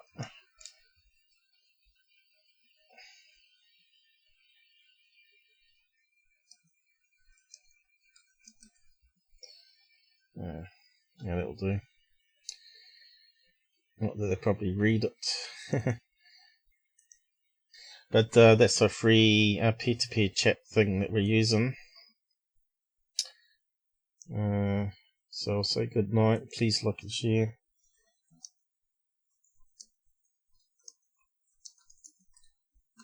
And do join our Discord channel and give us some suggestions of what old cases that you think is provable. We've been trying to cover multi-witness ones in the last couple of months, so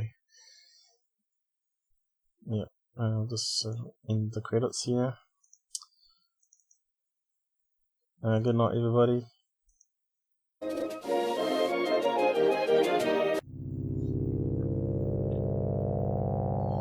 Take care on the roads.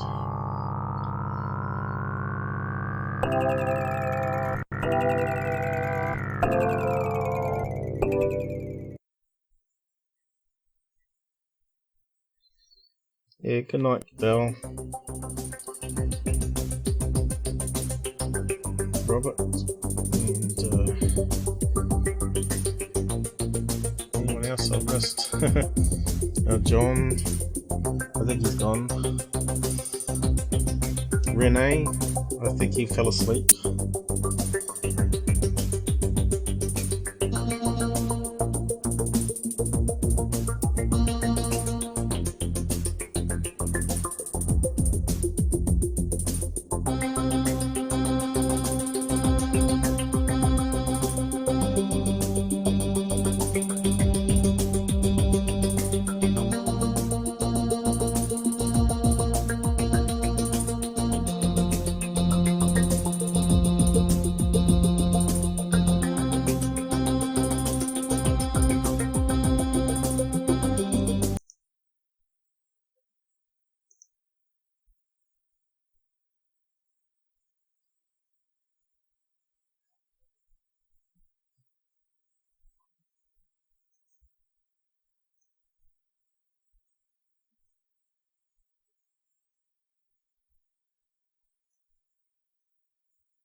John and his cat.